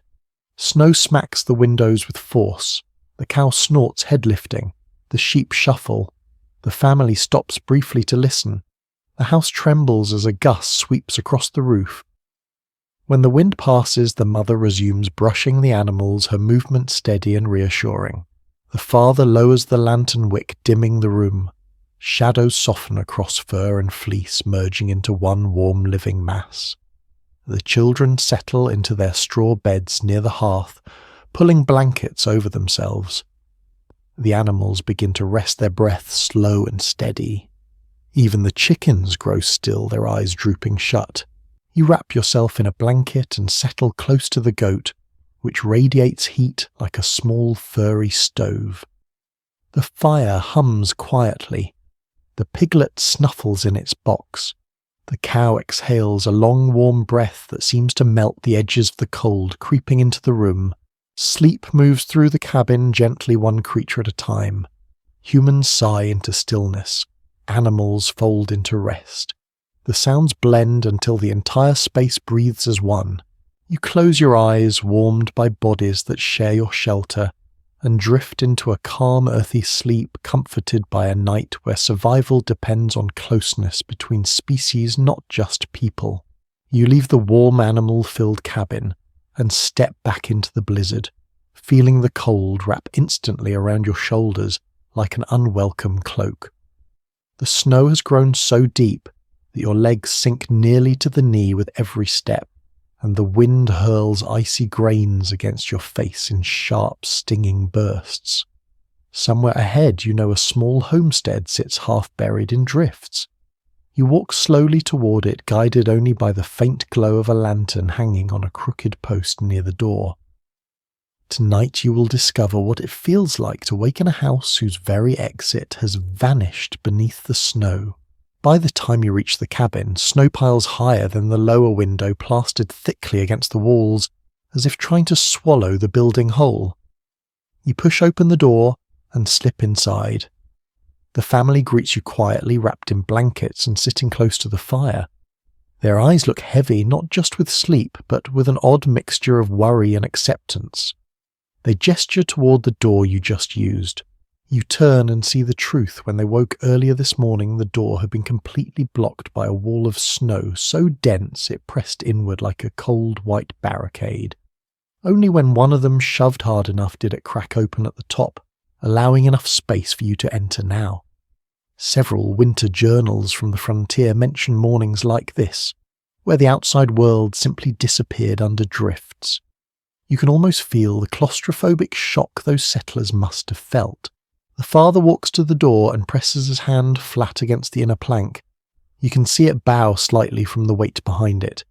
He says that sometimes the drifts grow so high and so tightly packed that people must dig themselves out from the inside. His voice carries no fear, just the calm practicality of someone who has spent too many winters listening to storms reshape the land around his home. A child points upward, drawing your attention to the ceiling. Frost has formed delicate, lacy patterns over the beams, shimmering in the firelight. That frost, the father explains, comes from their own breath. When the cabin grows cold overnight, moisture from sleeping lungs rises and freezes on the wood above. A handful of preserved winter letters describe the same phenomenon, often noted with quiet amazement. It feels strange to think of your own breath turning into glittering ice overhead. The mother shows you how she tests for drafts each morning. She holds a candle near the corners of the room. The flame wavers in certain places, revealing where cold air sneaks inside. Watching her work, you notice how the flame shivers near the bottom of the wall almost directly beneath a small drift that has pushed itself inward. She stuffs a folded rug into the crack, easing the draft. Across the room, the older daughter sits by the hearth, stirring a pot of warming broth. She tells you that on mornings when the door is snowed shut, they often choose not to open it immediately. Instead, they prepare food, check the roof, and ensure the fire is stable before tackling the heavy drift. In some early homestead notes, families wrote that digging too soon before the morning wind settled risked undoing all their work as drifting snow rushed right back inside. The father retrieves a heavy wooden shovel and leans it against the wall beside the door. He says they will need to create a path later, but only after everyone has eaten and rested. The sound of the storm outside is a low, continuous moan. Snow presses against the exterior like a living force. You sense why the family delays. They want daylight, even faint daylight, to guide them. The boy walks to the window and scrapes a small circle in the frost. When he peers out, he sees only white. He laughs a little, though the sound carries tension. Families across the region often recorded the strange feeling of waking to a world, erased horizons swallowed by snow. Some described it as all, others as dread, and a few as an almost peaceful quiet. The grandmother wrapped in a thick shawl near the corner recalls a winter from her childhood, when the drifts reached all the way to the rafters. She says their family had to crawl out through a loft window onto the roof. One of her memories, she admits, has changed shape over time. She remembers the snow as soft as flour, but her brother insists it was hard as packed salt. Stories often drift like snow, shifting with each retelling, making it difficult to know what stayed true and what memory softened. The mother hands out steaming broth, its warmth seeping into your fingers through the wooden cup. She adds a small pinch of spice, maybe dried onion or something earthy and sharp. She learned that trick from a neighbour, who believed that warming the blood helped fend off winter fatigue. Whether or not that idea held medical truth is uncertain, but several old household notes hint at similar beliefs. The father prepares to test the door again. He wedges his shoulder beneath the latch and pushes upward. The wood groans, but moves only slightly. He nods as if satisfied. The snow has not shifted much since dawn. Later, when the wind calms, he will cut a narrow escape tunnel through the drift.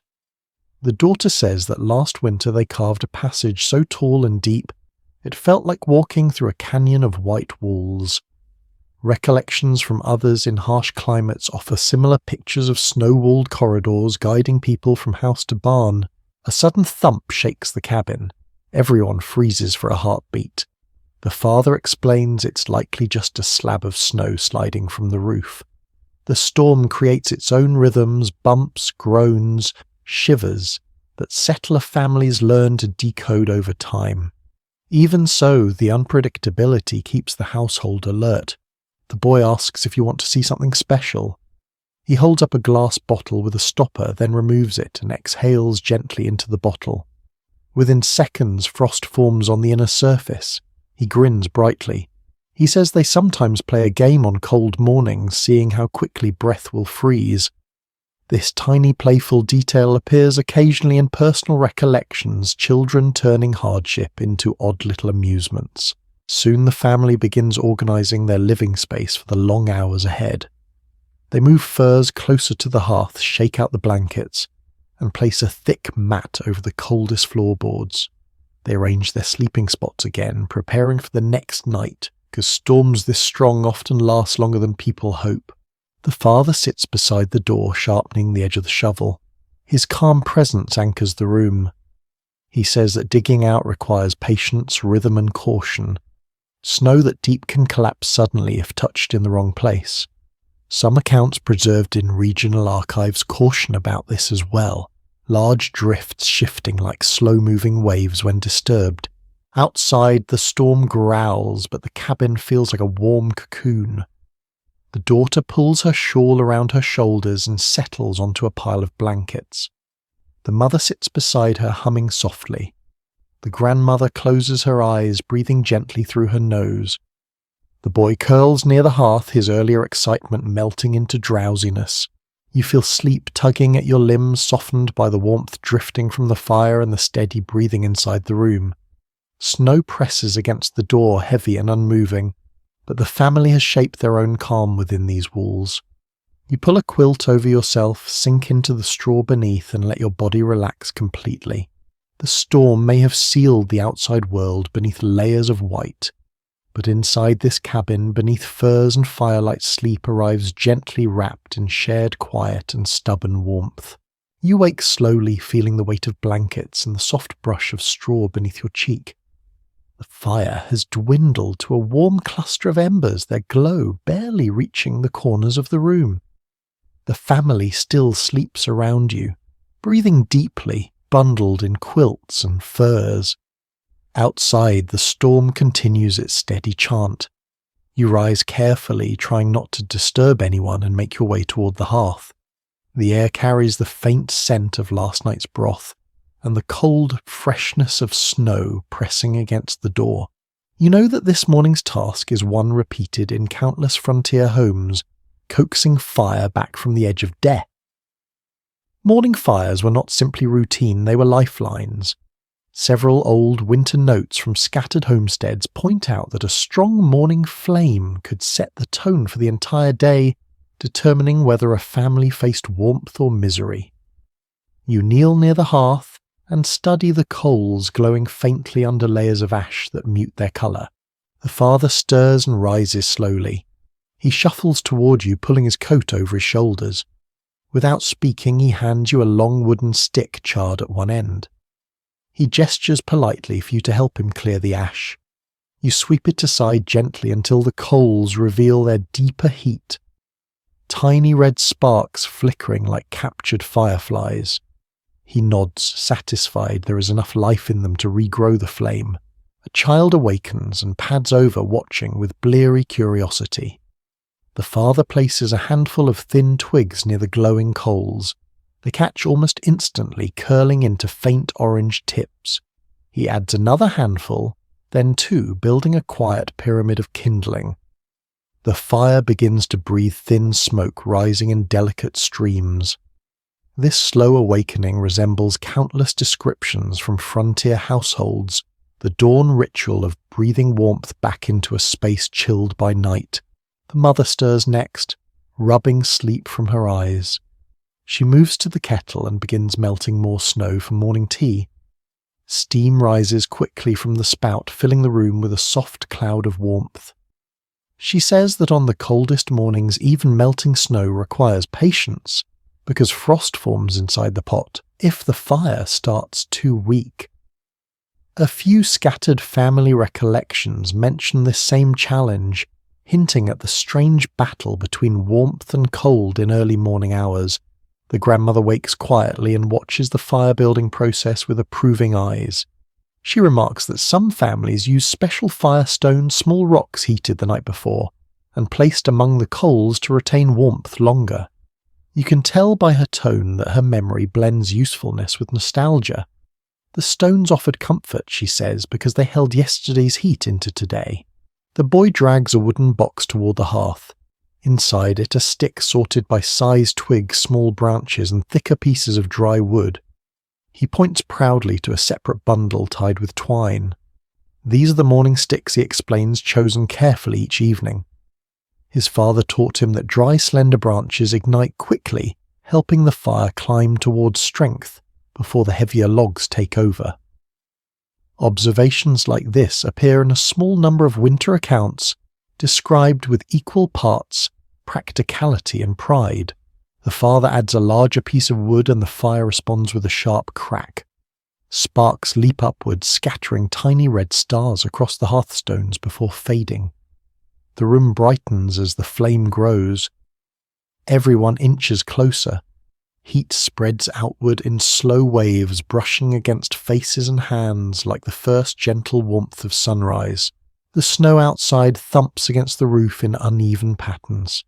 The grandmother glances upward, her brow furrowing. She says heavy drifts sometimes slide suddenly from the roof, startling anyone inside. Different recollections from the region describe such moments vividly: the soft rumble of shifting snow overhead, followed by the uneasy silence that follows. You can sense she's listening for more than sound. She's listening for the story the house tells about weather. The mother brings a small bundle of herbs to the hearth. She crushes a pinch of dried needles between her fingers and tosses them onto the fire. A pleasant scent rises, sharp, resinous, warming. She explains that this small act helps clear the morning air, especially on days when everyone feels sluggish or chilled. Whether this practice was scientific or simply comforting matters little. Several old letters mention fragrant herbs used to brighten cold mornings. A knock at the door startles everyone. The father opens it with effort, pushing against snow piled high outside. A neighbour steps in, wiping frost from his beard. He carries a small cloth-wrapped package. Inside are shavings from a rare hardwood log. He says he collected them last night in case any household struggled to start their fires today. Generosity like this appears repeatedly in frontier memories, neighbours offering fuel, food, or labour when storms pinned communities together. The father adds a few hardwood shavings to the flame and the fire leaps higher. Its warmth reaches into the room more confidently, driving away the last tendrils of night's cold. The grandmother nods gently, whispering that a bright fire means a bright day even in a storm. While such sayings vary greatly from one region to the next, small expressions like hers appear often in family writings, offering comfort through long winters. The mother begins preparing breakfast. She mixes flour with melted snow and stretches the dough across a pan to bake flat cakes beside the fire. The warmth of cooking fills the room, settling into the walls. These quiet domestic sounds, soft whisking, gentle sizzling, blend with the crackle of the flame. The atmosphere shifts from survival to comfort, shaped entirely by the fire's growing strength. The boy brings the kettle to the hearth to warm the morning tea. Steam puffs out like soft breaths. You feel your shoulders loosen as heat reaches deeper into your coat. This slow shift from icy dawn to warming morning mirrors the experience described in many settlers' accounts, the fire's resurgence, transforming the mood of the entire household. When breakfast is ready, everyone gathers near the hearth. They sit close, sharing space with easy familiarity. The father cuts slices of warm, flat cake, handing each portion with a smile. The grandmother sips her tea and closes her eyes in contentment. Even the storm outside, still howling, still powerful, feels somehow muted now that the fire burns bright. With the room warmed, the father finally relaxes. He sits on a low stool, rubbing warmth into his hands. He glances at you with a tired but satisfied smile. This morning ritual is not glamorous, he says, but it is the rhythm that keeps a family strong through winter. You sense the truth in his words as heat spreads across your chest and your fingers stop tingling. You lean back, feeling comfort settle through you. The fire crackles confidently. The room glows. The snow outside may still tower against the door, but inside warmth has returned. And as the morning takes shape, your eyes grow heavy again, lulled by rising heat and the gentle rhythm of family voices. Just for a moment, you allow yourself to drift, wrapped in the safety of a rekindled flame. You step outside after the morning fire has been coaxed back to life, and the world greets you with a brightness that feels almost unreal.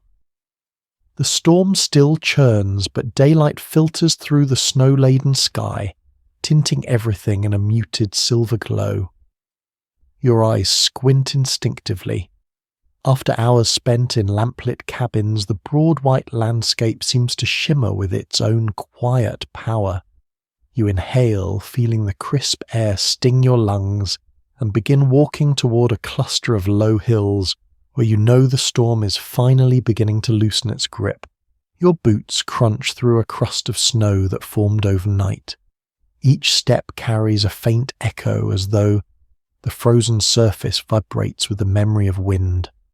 As you crest the nearest hill, the storm's shape becomes clearer. The sky is still heavy with clouds, but the snow has slowed into a soft drift. The wind whispers instead of howling. The world feels muted, hushed as though it is holding its breath.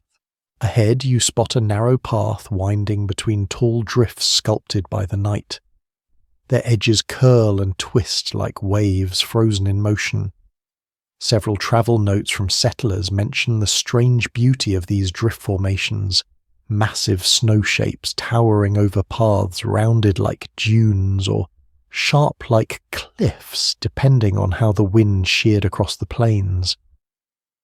You feel the uncanny stillness of these white walls as you pass between them, their silence contrasting sharply with the storm's earlier rage. Down in a hollow sits a small homestead nearly buried in snow. A lone figure emerges through a narrow tunnel, carved into the drift, blinking at the pale sunlight. You approach, and the man calls out a greeting. His voice carries a blend of exhaustion and relief, the tone of someone who has spent the night in a battle of patience rather than fear. He waves you into his makeshift snow passage, inviting you to see how his family endured the long hours of isolation. Inside the tunnel, the walls of packed snow glow, faintly reflecting the daylight in soft bluish tones. The air feels colder but strangely calm. The man explains that he dug this tunnel at dawn to check the roof and clear the chimney. He points to a small stack of snow bricks beside the house, shaped carefully with a shovel. He says they use these bricks to build windbreaks when drift grow too high, though how often people use this exact method varies greatly in recollections from the region. You step into the cabin through a side door barely freed from the snow. The room is small and tidy.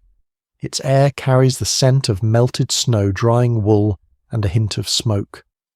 The family sits together near the hearth, sipping warm broth. Their faces brighten when they see you. The children jump a little as though your appearance marks the official return of morning. The mother explains that they slept lightly through the night, listening for any sign that the roof might need reinforcing. She gestures toward the rafters where wood beams show dark streaks from occasional leaks. She says the sound of snow sliding off the roof woke her twice. Some older journals from rural households describe these sudden snowslides, vividly large sheets of snow breaking loose with a heavy thud startling even seasoned settlers. You take a seat near the fire. The father recounts how he rose periodically to check the chimney, ensuring it remained clear enough for smoke to escape. He notes that after strong storms, snow sometimes settled inside the chimney top, blocking it. This small but dangerous issue appears in several frontier accounts. A blocked chimney could push smoke back into the home, forcing families to open their doors even when temperatures were deadly. A teenager sits on a stool trimming icicles that formed inside the window frame during the night. She uses a small wooden knife to cut them cleanly, dropping them into a tin bucket. She remarks that sometimes the frost patterns grow so thick that they look like entire forests etched in silver. Observers from the era often wrote admiringly of these natural ice drawings, though they also complained about how they obscured the outside world for days. The grandmother, wrapped in 3 layers of shawls, smiles warmly. She shares a memory of a storm when she was young, when drifts piled higher than horses and people moved through the landscape like moles tunnelling through snow. Her memory carries both wonder and disbelief. Others from her generation offered differing accounts of those storms, some remembering them as mild, others describing monstrous walls of snow. These conflicting recollections have left historians guessing at the true intensity of certain winters. The sun begins clearing snow from between the floorboards. He shows you how the cold occasionally forces moisture upward, causing frost to form under beds or around table legs. He sweeps it aside, laughing that it's like the floor is trying to grow its own winter coat. A few old letters mention this odd detail, houses breathing frost from the inside, as if the storm itself had seeped into the foundations. The mother brings out a basket of warm stones wrapped in cloth. She explains that they use these to warm parts of the house the fire cannot reach. She places one on the windowsill where frost grows fastest. The warmth helps keep the frame from icing so heavily. This quiet technique appears sporadically in winter household notes, described as a way to keep night away from creeping into the room. The father invites you outside to see how the world has changed since dawn. You follow him through the narrow snow tunnel, emerging into the pale light. The landscape stretches out before you, smoother than it was last night, draped in fresh snow that hides every rough edge. It feels as though the world has been reset, quiet, blank waiting. He gestures toward a low ridge where snow has sculpted dramatic shapes. One drift curls upward like a cresting wave frozen mid-break. Another forms a long, narrow ridge resembling the spine of some ancient buried creature. Sketches left by early settlers sometimes depict these forms with a mix of fear and awe, describing the land as reshaped by unseen hands. As you walk together, the father tells you about neighbours he plans to check on once the wind settles further. He recalls a storm years ago when several households went silent for days, buried so deeply that no one could reach them. Yet each family dug out on their own and emerged into the sunlight at nearly the same minute, laughing at the odd coincidence. Recollections of such events vary widely in tones, some told with humour, others with lingering unease. You return to the cabin where warm broth waits. The family invites you to sit and rest while they continue preparing for the day. The mother spreads a blanket near the hearth, smoothing it gently. The grandmother dozes her head, bobbing slightly with each breath. The children play with a wooden toy carved into the shape of a fox, its orange paint faded from long use. The storm outside quiets further. The sky brightens by a shade. You feel your own tension ease, replaced by a strange, peaceful stillness. Survival has shifted from fear to simple work, shoveling paths, checking neighbours, clearing chimneys. The hardest hours have passed, though winter has not gone anywhere. Your eyelids grow heavy as the fire lulls the room into a warm, drowsy rhythm. The chairs creak softly. The broth steam curls upward in gentle spirals. You feel your muscles loosen, your breath deepen. The morning's soft calm settles over you like fine powder, and slowly, amid the fading remnants of the storm, you drift into a quiet, peaceful rest, comforted by the faint promise of sunlight breaking through the snow. You leave the quiet hollow behind, trekking across a landscape transformed by light. The wind has softened to a cold whisper brushing at your coat, but no longer hurling itself at you with the fury of the night.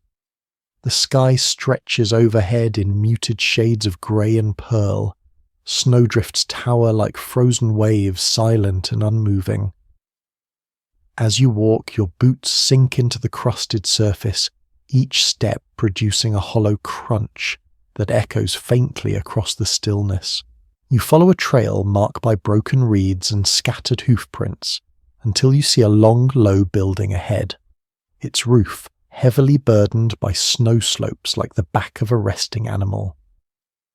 This is a gathering place on the edge of the settlement part community hall, part meeting spot, part shelter for anyone caught away from home during storms. Today, neighbours have come to exchange stories about the long night they survived, and you step inside just as several families begin settling in for morning warmth and conversation. The room is filled with the scent of steaming tea wool coats drying by the fire and the faint sweetness of baked oats. People sit near the hearth wrapped in layers of blankets, their faces brightening as they greet one another. These gatherings served a vital role in frontier life. Notes preserved from nearby communities often mention how sharing news after a storm helped people regain their footing, confirming who was safe, who needed help, and who endured the worst. A man seated near the wall waves you over and offers a cup of warm tea. His hands tremble slightly from fatigue, and his voice carries the rawness of someone who slept only a few hours. He begins recounting his night, how the wind shook his cabin so violently he moved his family into the cellar for part of the evening. 2 other listeners nod in recognition. Their own recollections echo his in spirit, though with different details. One mentions roof beams popping loudly through the worst gusts, another remembers the eerie silence that followed the loudest bursts of wind. A woman nearby joins the conversation and describes how her children slept fully clothed under 3 quilts, their breaths forming tiny clouds that hovered above them in the darkness. She says the frost on the window grew so thick it felt like waking in a snow cave. Her description feels vivid, and several people murmur agreement. A handful of surviving storm recollections from similar settlements describe window frost so heavy that families used knives to scrape it away in the morning. A teenager interrupts with a tale of his own. He grins proudly and announces that he saved his family's barn door from blowing off its hinges by bracing it with a fallen tree limb. His father shakes his head with a smile, though he quietly clarifies that the limb nearly knocked the boy down in the process. Moments like this pepper the frontier memories, children acting with bravery and impulsiveness in equal measure. In another corner of the room, an older woman relates a story passed down from her parents who lived through a legendary winter many decades before. She says their entire cabin had been buried up to the chimney, and they had to melt a tunnel through the snow just to reach daylight. She holds her hands outward, describing the narrowness of the path. Her listeners lean in eagerly. Interestingly, older accounts about such storms often vary widely. Some describe drifts tall enough to swallow houses, while others paint milder scenes, leaving the true scale open to interpretation. You move closer to the fire and find a group of children huddled together, speaking in hushed voices as if telling ghost stories. One boy insists he heard a strange animal cry in the wind last night, something neither wolf nor coyote. His sister rolls her eyes but admits she once heard the wind mimic a human whistle during a storm. A few families kept notes that mention such odd experiences, the wind shaping itself into uncanny sounds that tricked the ear, especially during long nights of disrupted sleep. Near the door, a man sharpens a small hatchet on a stone. He mentions casually that he slept with the tool beside him last night, not from fear, but because the barn roof groaned so loudly he expected he might need to clear snow at a moment's notice. His practical explanation draws a ripple of laughter. Several 19th century winter journals recount similar habits, sleeping ready to leap into action tools within reach. One of the younger women pours warm broth into bowls and distributes them to everyone. The steam curls upward gently. She says her family spent half the night checking on their animals, who had begun pacing nervously as the storm intensified. Others in the group nod. Animals often acted strangely during blizzards, their behaviour becoming restless, or withdrawn, a detail preserved in various farm notes and memories. A quiet man in the corner clears his throat and the room quiets. He begins describing how he kept his fire alive through the worst hours, feeding it small bits of bark when he feared the logs were too damp to catch. His account is matter-of-fact but deeply human. Maintaining a fire through a blizzard required patience and constant vigilance, something a number of first-hand winter notes emphasize with near reverence. His story reminds the room of how fragile warmth can be when the world outside freezes solid. Beside you, a grandmother chuckles as she recounts a strange little custom from her youth.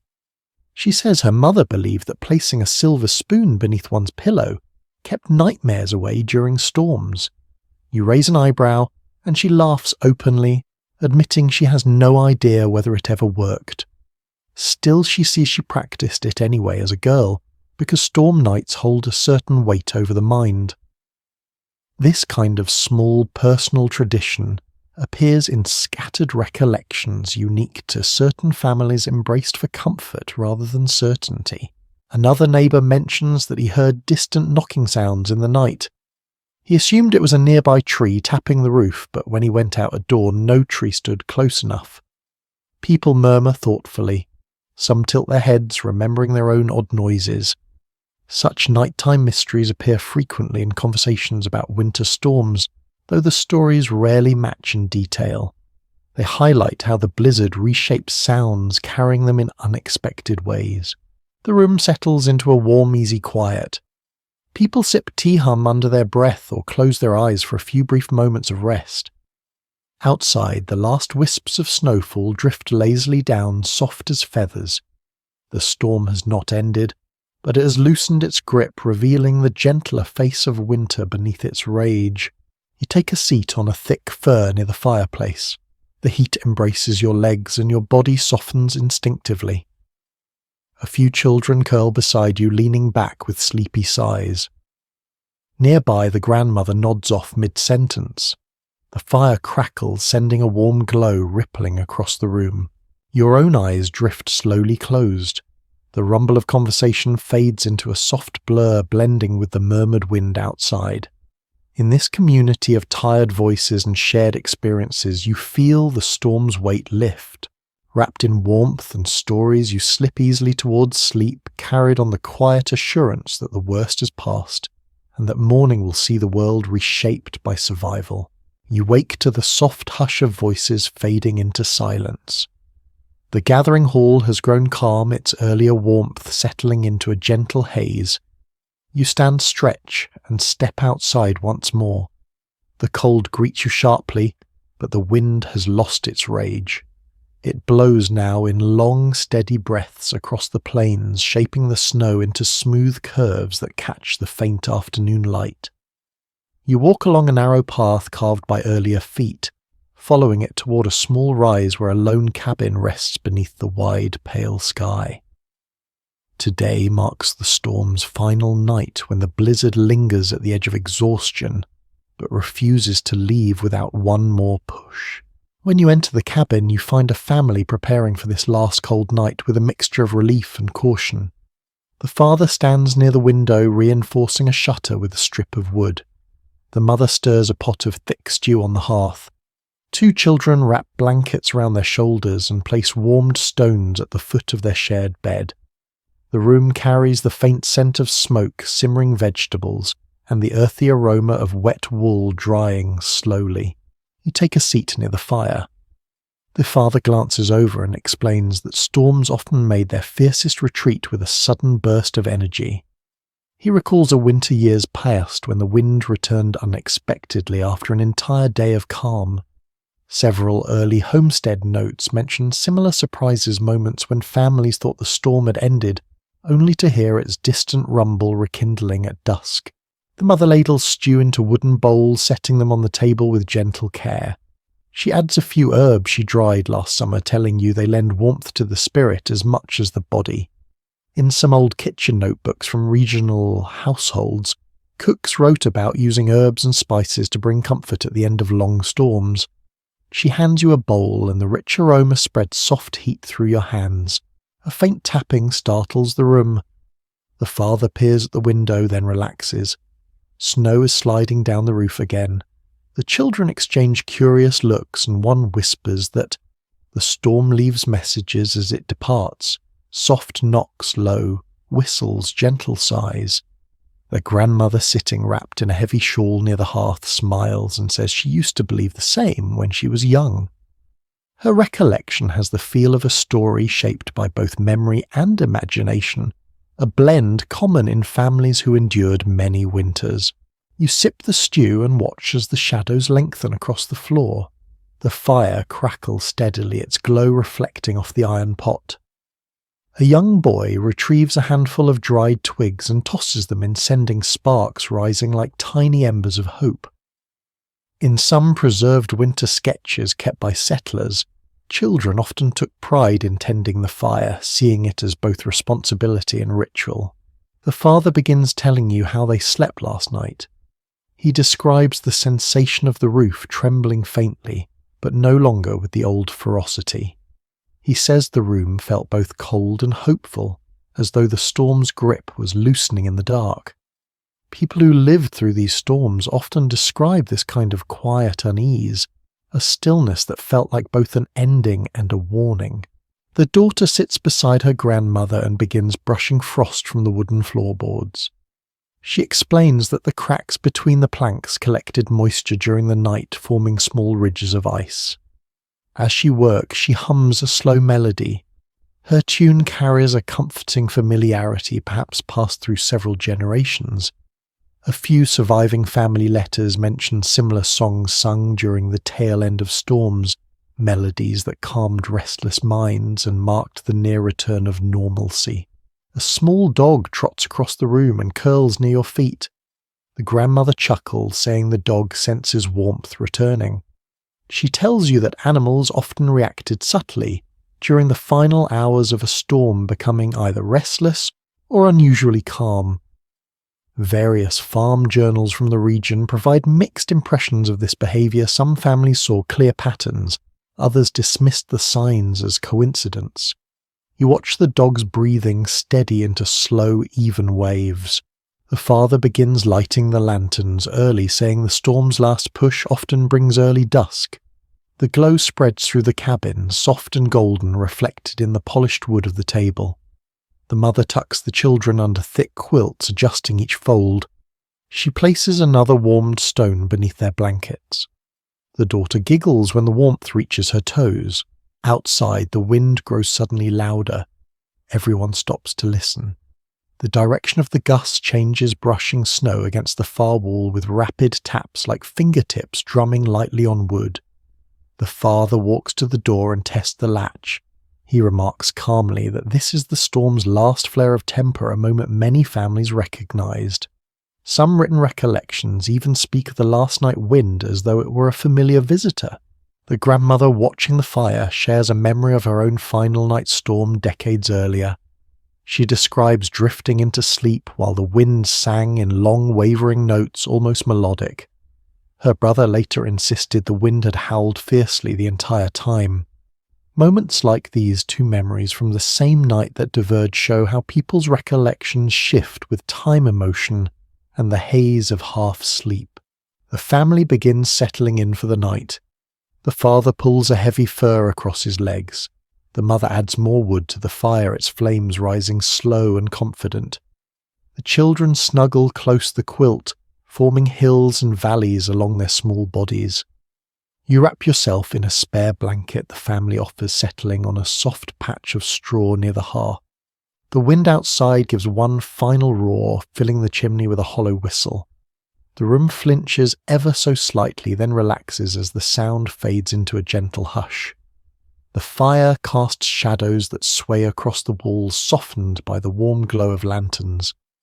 The dog shifts beside you, resting its head on your ankle. As the room grows still, the grandmother closes her eyes and whispers a quiet word of thanks, a habit she says helps ease the mind. Similar small nighttime reflections appear in old winter writing, simple phrases offering closure at the storm's end. The warmth from the fire seeps deeper into your blanket. Your breathing slows. The murmurs from the family blend into a comforting hum. Despite the wind's fading voice outside, the cabin feels secure, steady, held together by the shared hope that tomorrow will bring calmer skies. Your eyelids lower and your body surrenders to the slow pull of sleep. The storm has nearly passed, and the night, though still cold, feels gentler than before. Wrapped in warmth and the quiet confidence of a family who endured you, drift softly into rest, ready for the dawn that waits just beyond the final hours of winter's fury. You rise from the soft nest of blankets, feeling the quiet, tentative calm of a world that has nearly survived the storm. The light drifting through the frosted window glows pale gold, hinting that the blizzard's final grip is loosening. The wind still hums faintly, but its voice lacks the sharpness of earlier nights. Outside, the snow lies in great mounded shapes sculpted by days of blowing and drifting. The silence between gusts feels thick and unfamiliar, as if the land is relearning how to breathe. You step outside into the brittle morning air. Your boots sink into a crusted layer of snow that crunches beneath you like cracking ice. The sky has shifted to a softer shade of grey, tinged with streaks of pale sunlight struggling to break through.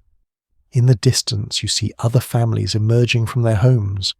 They stretch stiff limbs, shield their eyes, and gaze across the frozen world in shared relief. After days of confinement, people move through the drifts like travellers returning from a long surreal dream. You walk toward a homestead you haven't yet visited, drawn by the steady glow of its chimney smoke.